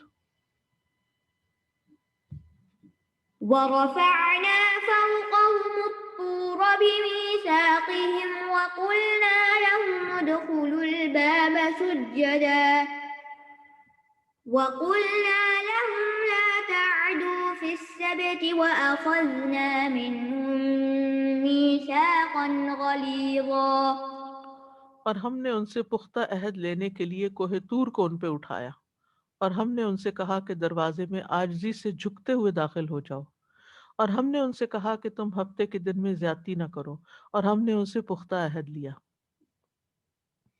اب ایک ان کا مطالبہ تھا، اس کے جواب میں نبی صلی اللہ علیہ وسلم کو ساری تاریخ بتا دی گئی، وہ یاد دہانی کرا دی گئی جس کی تفصیلات گزر چکی. وَرَفَعْنَا فَوْقَهُمُ الطُّورَ، ہم نے ان پہ کوہ طور اٹھایا. اس کی وجہ کیا تھی؟ بِمِیثَاقِهِمْ، یعنی جب انہوں نے تورات پر عمل کرنے سے انکار کر دیا تو وہ تورات جس پر عمل کرنے کا ان سے بہت پختہ عہد لیا گیا تھا، تو پھر اللہ تعالیٰ نے ان کے سر پہ پہاڑ کھڑا کر دیا، اور وہ پہاڑ جو تھا کوہ طور زمین سے اکھاڑ کے ان کے سروں پہ معلق کیا گیا تھا. ان کے سامنے جو بھی زمین کا جو گریویٹیشنل پل ہے وہ سارا ختم ہو گیا اللہ کی قدرت کے سامنے. وہ پہاڑ نکلا اور ان کے سروں پہ بادل کی طرح معلق ہو گیا. سورۃ البقرہ میں اس کا ذکر آتا ہے، وَإِذَا أَخَذْنَا مِيثَاقَكُمْ وَرَفَعْنَا فَوْقَكُمُ الطُّورَ خُذُوا مَا آتَيْنَاكُمْ بِقُوَّةٍ وَاذْكُرُوا مَا فِيهِ لَعَلَّكُمْ تَتَّقُونَ. تو انہیں مضبوطی سے دین پہ جمانا تھا، اس لیے ان پہ پہاڑ اٹھایا گیا. 2 دفعہ ذکر آتا ہے سورۃ البقرہ میں اس واقعے کا. وَقُلْنَا لَهُمُ ادْخُلُوا الْبَابَ سُجَّدًا، اور ہم نے ان سے کہا تھا کہ دروازے میں سجدہ کرتے ہوئے، جھکتے ہوئے داخل ہو، یعنی گناہوں کا اقرار کرتے ہوئے، معافی مانگتے ہوئے داخل ہو. یہ کب کا واقعہ ہے؟ اس کی بھی تفصیل آپ پیچھے پڑھ چکے ہیں کہ جب ان کو کہا گیا تھا کہ بیت المقدس میں داخل ہو جاؤ، اور اللہ کا شکر ادا کرتے ہوئے اور حتتن کہتے ہوئے کہ اللہ تعالیٰ ہمیں معاف کر دے، تو انہوں نے کیا کیا؟ جھکنے کی بجائے پیٹھ کے بل گھسٹ گھسٹ کے داخل ہوئے، اکڑ اکڑ. اور حتتن کی بجائے کہا ہنتتن فی شعرہ، یعنی بالی میں گندم چاہیے. وَقُلْنَا لَهُمْ لَا تَعْدُوا فِي السَّبْتِ، اور ہم نے ان سے کہا کہ ہفتے کے دن زیادتی نہ کرو. یہ بھی واقعہ تفصیلاً پیچھے سورۃ البقرہ میں بھی اور الاعراف میں بھی گزرا ہے، آگے آ رہا ہے سورۃ الاعراف میں. تو اہل کتاب سے یہ عہد لیا گیا تھا کہ وہ ہفتے کے دن کوئی کام نہیں کریں گے، اور ایک خاص بستی کو جو سمندر کے کنارے تھی ان سے یہ وعدہ تھا کہ وہ مچھلیاں نہیں پکڑیں گے ہفتے کے دن. تو انہوں نے وہ عہد بھی توڑ دیا. وہ ہفتے کے دن تجاوز کر حد سے بڑھ کے اور جال لگا دیتے تھے جمعے کی شام کو، اتوار کو نکال کے ہیلا سازی کر کے انہوں نے اللہ کا عہد توڑا. وَأَخَذْنَا مِنْهُمْ مِيثَاقًا غَلِيظًا، اور ہم نے ان سے پختہ عہد لیا تھا، پکا وعدہ لیا تھا، لیکن انہوں نے اس کی بھی مخالفت کی، نافرمانی کی. نیکسٹ.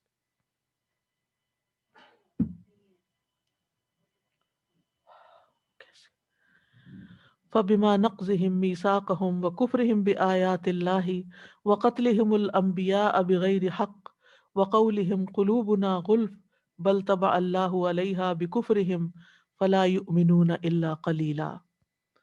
تو ان کے اپنا عہد توڑ دینے اور اللہ کی آیات کے ساتھ کفر کرنے اور انبیاء کو ناحق قتل کرنے اور ان کے کہنے کے سبب کہ ہمارے دل غلافوں میں ہیں، ہم نے ان پہ لعنت کی، بلکہ اللہ نے ان کے کفر کی وجہ سے ان کے دلوں پہ مہر لگا دی تو وہ کم ہی ایمان لاتے ہیں۔ اب یہاں بھی ان کے کئی حالات، یعنی کچھ حالات کا ذکر کیا گیا ہے۔ فَبِمَا نَقْضِهِمْ مِيثَاقَهُمْ، ما یہاں تاکید کے لیے بڑھایا گیا ہے، ورنہ فَبِنَقْضِهِمْ بھی کافی تھا، بِنَقْضِهِمْ بوجہ، یعنی ان کے اپنے پختہ عہد کو توڑنے کی یہ سزا تھی۔ تو اس کی وجہ سے کیا کیا ہم نے؟ ان پہ لعنت کی، جو سورۃ المائدہ میں آتا ہے فَبِمَا نَقْضِهِمْ مِيثَاقَهُمْ لَعَنَّاهُمْ۔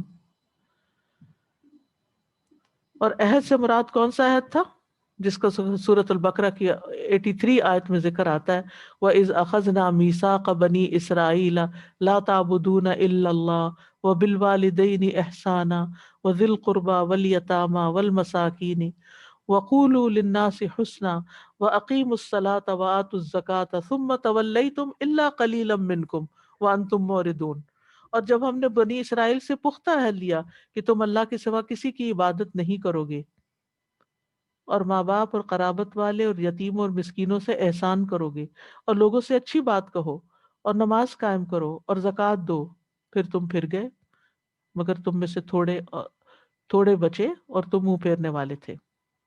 اسی طرح آیت 84 میں بھی ایک عہد کا ذکر ہے، وَإِذْ أَخَذْنَا مِيثَاقَكُمْ لَا تَسْفِكُونَ دِمَاءَكُمْ وَلَا تُخْرِجُونَ أَنفُسَكُمْ مِنْ دِيَارِكُمْ ثُمَّ أَقْرَرْتُمْ وَأَنْتُمْ تَشْهَدُونَ۔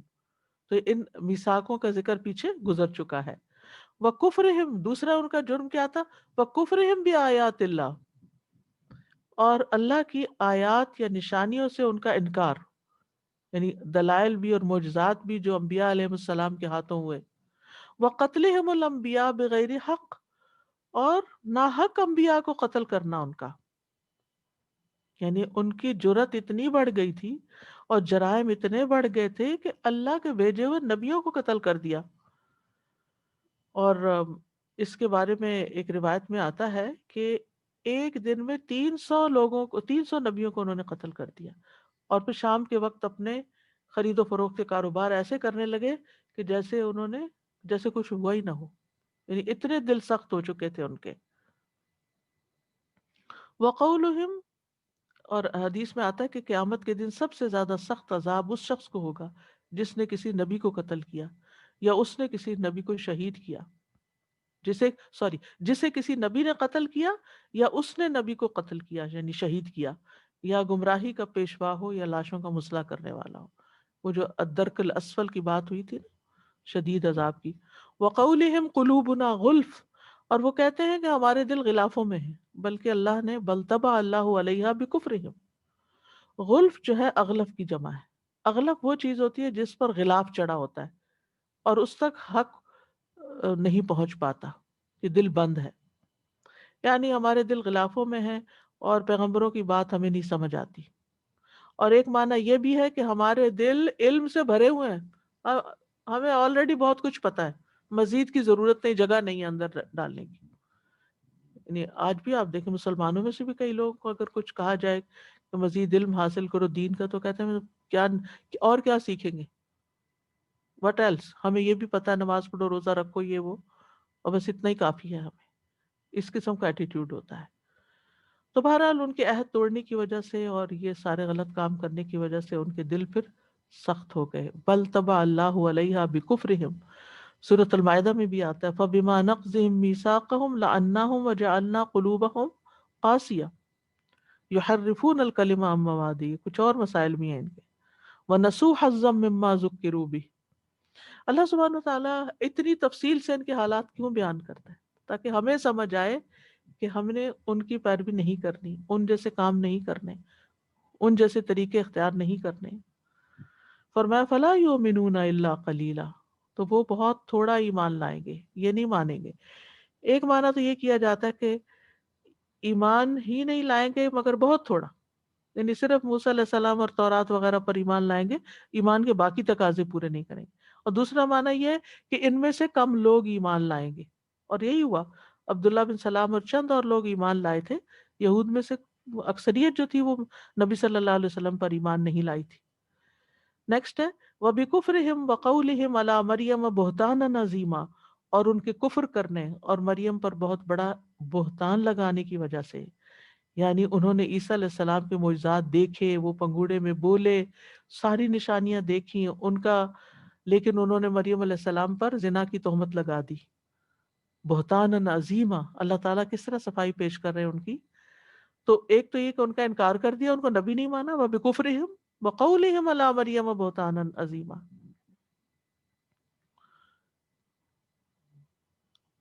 آج کے لیے پھر اتنا ہی کافی ہے انشاءاللہ. اگرچہ اگلی آیت پہ اگلی 2 آیتوں پہ بات ختم ہو جاتی ہے، لیکن بہتر ہے میں اس کو پھر تفصیل کے ساتھ بیان کروں انشاءاللہ تعالی. سبحانک اللہم و بحمدک، اشہد ان لا الہ الا انت.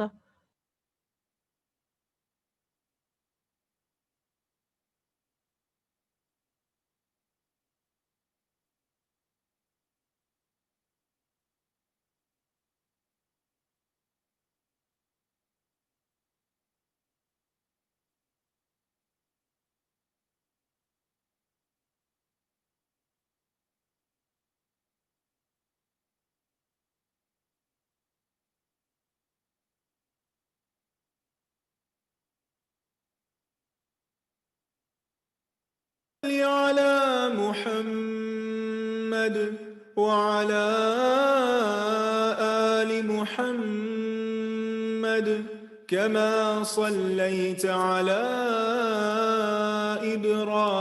إبراهيم وعلى آل إبراهيم إنك حميد مجيد. اللهم بارك على محمد وعلى آل محمد كما باركت على إبراهيم وعلى آل إبراهيم إنك حميد مجيد.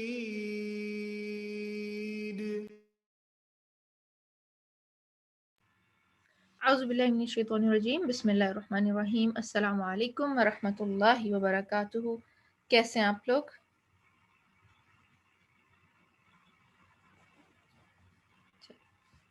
الحمدللہ. میں دعا کر لیتی ہوں اتنی دیر میں، اور آپ لوگوں کو کوئی بات اگر شیئر کرنی ہے تو لکھیے، پھر ہم انشاءاللہ ایک چھوٹا سا ریویو کریں گے. رب اشرح لی صدری ویسر لی امری واحلل عقدۃ من لسانی یفقہوا قولی. آمین الہی آمین.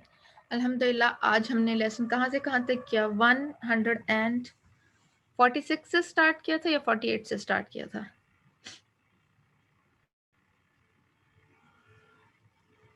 48 سے سٹارٹ کیا تھا، اور فنش ہم نے کیا ہے 156 پہ. تو آپ کا کوئز کہاں سے کہاں تک ہوگا؟ کوئز کی آیات کون سی ہیں؟ 140 سے 156 تک. ٹھیک ہے، یہ مارک کر لیں. 140 سے 156 تک آپ کی جو ہیں ٹوٹل آیات ہیں کوئز کے لیے. جی ٹھیک ہے. کبھی کبھی ہوتا ہے نا، ہم سیکوینس میں نوٹس بنا رہے ہوتے ہیں تو آیتوں کا سیکوینس نہیں رہ جاتا، تو اس لیے ریمائنڈر جو ہے میں ہر ویک آپ کو دیتی ہوں تاکہ آپ اس کو اچھے سے نوٹ کر لیں. چلیں، آج کا جو ہمارا لیسن سٹارٹ ہوا آیا نمبر 148 سے، جس میں بات کی گئی کہ اللہ تعالیٰ کیا پسند نہیں کرتے.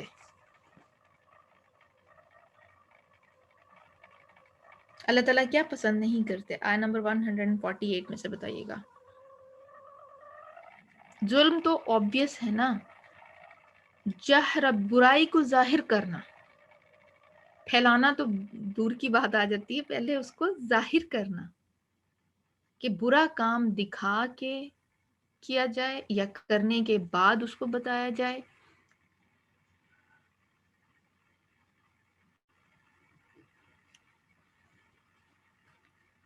دیکھیں آیا نمبر 156 کھولیے.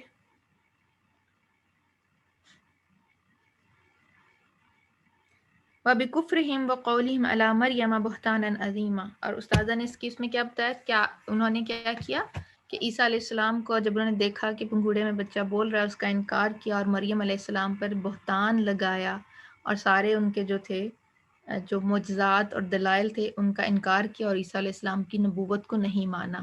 اس پہ استاذہ نے کنکلیوڈ کی ہے آج کی کلاس، اور کہا تھا کہ اگلی آیت 2 آیتیں اس کے ریفرنس میں ہیں، میں اگلے ہفتے ان کو ڈیٹیل سے کرواؤں گی. صحیح؟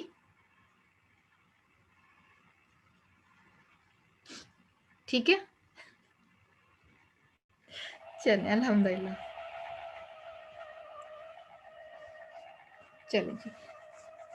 تو جب آج کیا کیا چیز برائی میں شمار ہوتی ہے یہ بتائیے گا ذرا، کس کس چیز کو ہم برائی میں شمار کر سکتے ہیں؟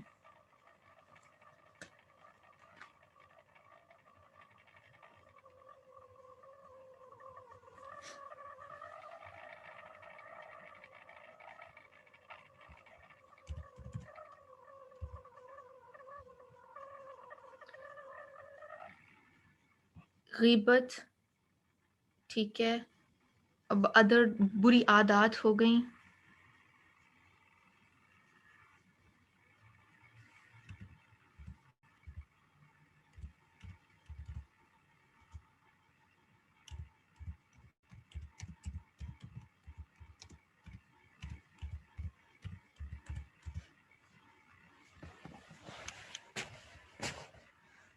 جی، خدا نہ خواستہ جو ہے انسان سے کبھی کوئی غلطی ہو جاتی، مثال کے طور پہ ہم سب انسان ہیں، نسیان ہیں. اب نماز ہمارا ایک پرسنل میٹر ہے، ٹھیک ہے. ہم کچھ لوگوں کو آئیڈیلائز کرتے ہیں، صحیح. ہماری کوشش ہوتی ہے ہم ان کی طرح اپنے جو ہیں طور طریقے اپنا لیں. اب کوئی کہہ دیتا ہے کہ اب نماز پرسنل میٹر ہے، اگر کوئی مس ہوتی ہے یا کوئی قضا پڑتا ہے تو جب تک وہ بتائے گا نہیں پتہ نہیں چلے گا، صحیح. اب فجر کی نماز سپوزنگلی قضا ہو گئی، کسی وجہ سے بندہ دیر تک سوتا رہا، اب یہ بندے اور اللہ کے درمیان ہے نا. تو اگر ہم بول بول کے بتائیں استغفر اللہ آج تو میں اتنی دیر سے اٹھی کہ میری تو نماز ہی نکل گئی اور ہو گیا، چلو کوئی بات نہیں بعد میں نے پڑھ لی، لیکن یہ شکر اللہ کا کہ میں نے اس کی قضا کر لی، مطلب ٹائم پہ قضا دے دی، صحیح. اب اس سے کیا ہے، اگر آپ بچوں کے ساتھ یہ بات شیئر کر رہے ہیں تو کیا ہوگا؟ اگر بچوں کے ساتھ یہ بات شیئر کریں کہ نماز کا وقت نکل گیا اور اس کو میں نے بعد میں پڑھا تو وہ تھوڑا سا ٹیم نہیں ہو جائیں گے، امیون ہو جائیں گے اس چیز کے کہ اچھا کوئی بات نہیں، وہ لائٹ لیں گے اس چیز کو نا، کہ کوئی بات نہیں آج نیند زیادہ آ رہی ہے تو نفس کو مار کے اٹھنا نہیں، نماز دیر سے پڑھ لیں گے. اچھا، اسی طرح چھوٹی چھوٹی باتیں ہوتی ہیں، بڑی باتوں پہ ہم ابھی نہیں جا رہے. کچھ سنتوں کا اپنانا ہے، ہمیں پتہ ہے کہ اس کا ثواب ہوتا ہے، although وہ برائی میں نہیں آتا سنت کا چھوڑ دینا، لیکن جب ہم ان کو لائٹر لیتے ہیں تو پھر کیا ہوتا ہے، ہمارے بچے ان کو ہم لائٹر لیتے ہیں اور وہ چھوڑ دیتے ہیں، رائٹ؟ صحیح. اچھا، اسی طرح ہم غصے میں کبھی کسی کی برائی کر جاتے ہیں بچوں کے ساتھ. اب دل ہلکا، جیسے استاد نے کہا نا، دل ہلکا دل بھاری ہو جاتا ہے، تو اس کو ہلکا کرنے کے چکر میں ہم بے شک ہمارا اس ٹائم وہ مطلب نہ ہو، بعد میں ہم خود اپنی اصلاح کر لیں، لیکن جس تک ہم نے وہ بات پہنچا دی ہے نا اس کی اصلاح مشکل ہو جاتی ہے. اور یہ چیز آپ نے ایکسپیرینس بھی کی ہوگی. جی، ان پہ بھی ظلم ہوتا ہے اور ان کے لیے اس چیز کو نارمل بنا دیتے ہیں ڈسکشن کے نام پہ نا. صحیح ہے. اور اب آج کل تو دیکھ لیں سوشل میڈیا ہے، پرنٹ میڈیا ہے، تو اس میں برائی کا عام کرنا، اور ہم اس پہ ڈسکشن کرتے ہیں. کوئی ایسی ہمارے پاس نیوز آ جائے جس کا ہمیں سر پیر کا نہیں پتہ ہوتا، ہمیں اس کی ریالٹی کا بالکل پتہ نہیں ہوتا، ہم کیا کرتے ہیں، ایک تو فارورڈ کر دیتے ہیں میسج بغیر اس کی تحقیق کے، اور دوسرے ہم اس کو ڈسکس کرتے ہیں کہ نیوز میں یہ بات چل رہی ہے. تو یہ ساری چیزیں کیا کرتی ہیں، معاشرے میں بگاڑ کا باعث بنتی ہیں نا. اچھا، اب آ جائیں بڑے گناہوں کی طرف. اب جیسے ہم جہاں ویسٹرن سوسائٹی میں رہتے ہیں، یہاں consuming alcohol is a very common thing, right? ہم اگر اس کو برا نہیں مانے جانے اور اس کو بالکل لائٹر لیتے ہیں تو ہماری اگلی جنریشنز میں وہ چیز نوم بنتی جا رہی ہے، لائٹ چیز ہوتی جا رہی ہے. صحیح ہے نا؟ تو برائی کو برا بھی جاننا ہے اور کرنے کے بعد اس کا اظہار بہت کھلم کھلا نہیں کرنا، خاص طور پہ جو پرسنل غلطیاں ہوتی ہیں، پرسنل انسان کے معاملات جو ہوتے ہیں ان کو بیان نہیں کرنا چاہیے. کس حد تک اجازت ہے کوئی بھی بات بیان کرنے کی؟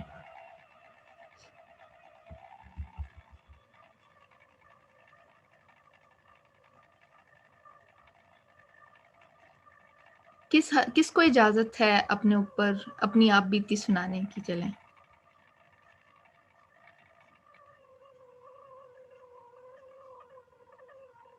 مظلوم کو اجازت ہے نا، جس پر ظلم کیا جائے.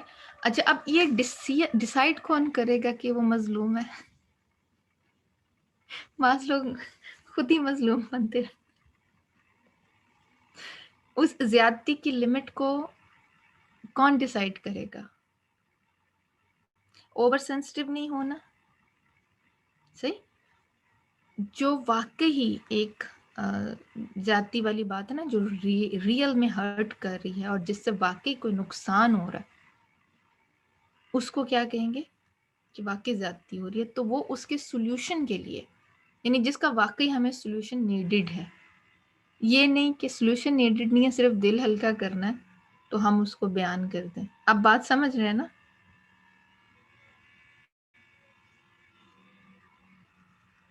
اگر واقعی ہی اس چیز کا سولوشن ہمیں درکار ہے، پہلے تو آپ نے یہ ڈیسائیڈ کرنا ہے کہ وی نیڈ اے سولوشن. ٹھیک ہے، اب یہ نہیں کہ بس وہ صرف میں نے بیان کرنا ہے اور اس کا سولوشن نہ کوئی نکل سکتا اور نہ کوئی ہے، بس just for sake of talking. اور ہر ایک سے نہیں، کنسرن پرسن سے کریں گے. ٹھیک ہے، ایمان کے بعد کون سی دو چیزیں ہیں جو انسان کو منافقت سے نکال لیتی ہیں؟ ایمان ہے لیکن کہیں نہ کہیں اس میں منافقت کا کانٹینٹ پایا جاتا ہے، تو کون سی دو چیزیں جو ہیں وہ منافقت سے باہر لے آتی ہیں؟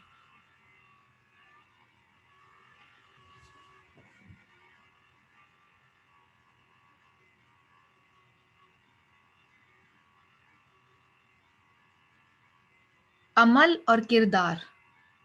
عمل اور کردار. صحیح کہ ایمان کے بعد ہمارا عمل اور کریکٹر بلڈنگ ہونی چاہیے. تو آپ لوگوں نے بھی اس چیز پہ غور کرنا ہے کہ الحمدللہ ہم کورسز تو لے لیتے ہیں،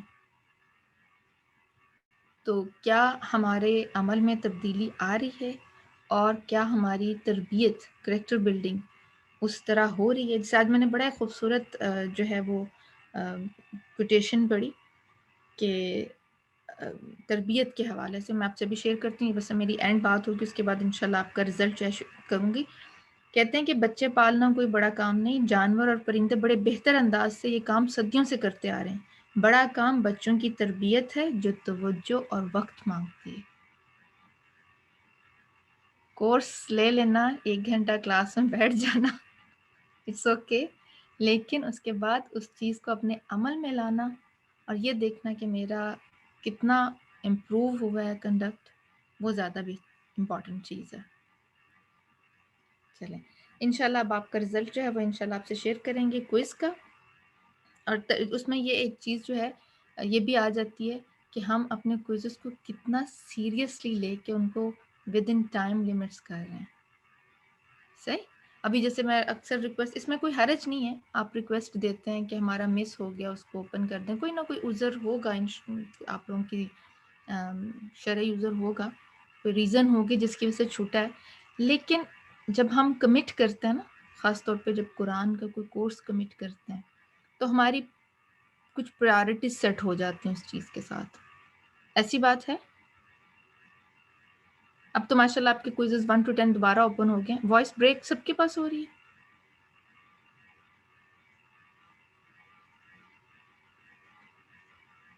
سمجھ آ رہی ہے نا آپ کو؟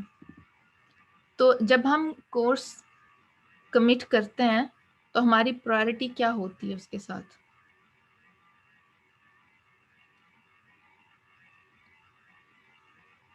ہماری پرائرٹی کیا ہوتی ہے آپ بتائیں نا مجھے. ڈو ود احسان، ٹھیک ہے. آن ٹائم، کیا آن ٹائم؟ کلاس کو ریگولر لینا ہے، اور جو بھی ہمارے اس کے ساتھ چیزیں ہیں کرنے والی ان کو ٹائم پہ کرنا ہے. صحیح؟ جی. تو یہ کس کی کمٹمنٹ ہے؟ Follow the rules. بالکل، رولس فالو کرنے کے لیے بنائے جاتے ہیں نا. اور وہ فالو کرنے سے کیا ہوتا ہے؟ رولس فالو کرنے سے کیا ہوتا ہے؟ ایڈمنس کو خوشی ملتی ہے. ایڈمنس کو احساس ہوتا ہے کہ ان کے پاس پاور ہے. They can rule. کیا ہوتا ہے رول فالو؟ بہت مشکل کوشچن ہے یہ. آپ کی تربیت ہوتی ہے. دیکھیں جب کوئی رول سیٹ کیا جاتا ہے نا طالب علم کے لیے، بچوں کے لیے گھر میں رولز کیوں بنائے جاتے ہیں؟ یہ ہمارا کلاس روم جو ہے نا، ہمارا ایک مختصر سا گھر ہے. گھر میں ہم ڈسپلن کے لیے رولز بناتے ہیں، بچوں کو سکھانے کے لیے، تربیت کے لیے، ان کو اچھا انسان بنانے کے لیے. کلاس روم کے رولز ہوتے ہیں طالب علموں کو آرگنائزڈ کرنے کے لیے، ڈسپلن کرنے کے لیے، اور ان کے اندر یہ سینس آف رسپانسبلٹی پیدا کرنے کے لیے کہ کمٹمنٹ پوری کرنا کتنی ضروری بات ہے. صحیح؟ امید ہے کہ میرا میسج آپ کو سمجھ میں آئے گا. آج کا رزلٹ دیکھ لیتے ہیں. چلیں آپ لوگ مجھے لگتا ہے بہت تھک گئے.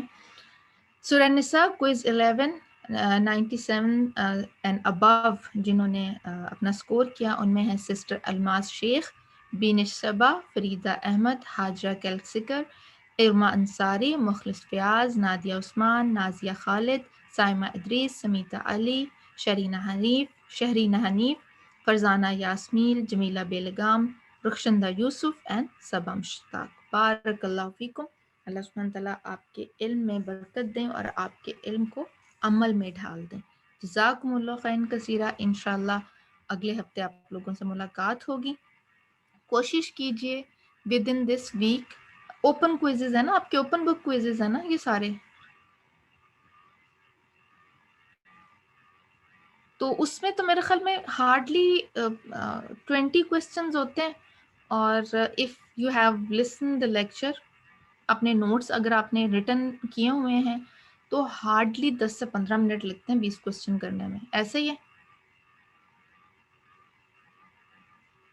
ہے نا؟ تو کوشش کریں کہ جن کی کوئزز مس ہیں، دس از این اپورچونٹی. آپ کا 1 to 10 دوبارہ سے اوپن ہے. آپ اس ویک میں اس کو ضرور کر لیں. زیادہ ٹائم نہیں لگے گا. آپ ریوائز کر کے نوٹس بیٹھیے، 2 3 کوئز ایک ساتھ کیجیے. اپنے جو ہے وہ پچھلا جو پڑا ہوا ہے وہ بھی ریفریش ہو جائے گا، اور آگے کے لیے آپ کی پکچر کلیئر ہو جائے گی انشاءاللہ. کیونکہ کچھ آیتیں رہ گئی اور سورہ النساء کمپلیٹ ہو جائے گی. پھر انشاءاللہ جیسے استاذہ نے اناؤنس کیا کہ سورہ المائدہ ہم کریں گے. تو اگلے سٹیپ پہ جانے سے پہلے ہمارا پچھلا کام جو ہے وہ مکمل ہو جائے. صحیح؟ ٹھیک ہے نا؟ چلیں. جزاکم اللہ خیرا کثیرا. سبحانک اللہم و بحمدک، اشہد ان لا الہ الا انت، استغفرک و اتوب الیک. السلام علیکم و رحمۃ اللہ وبرکاتہ.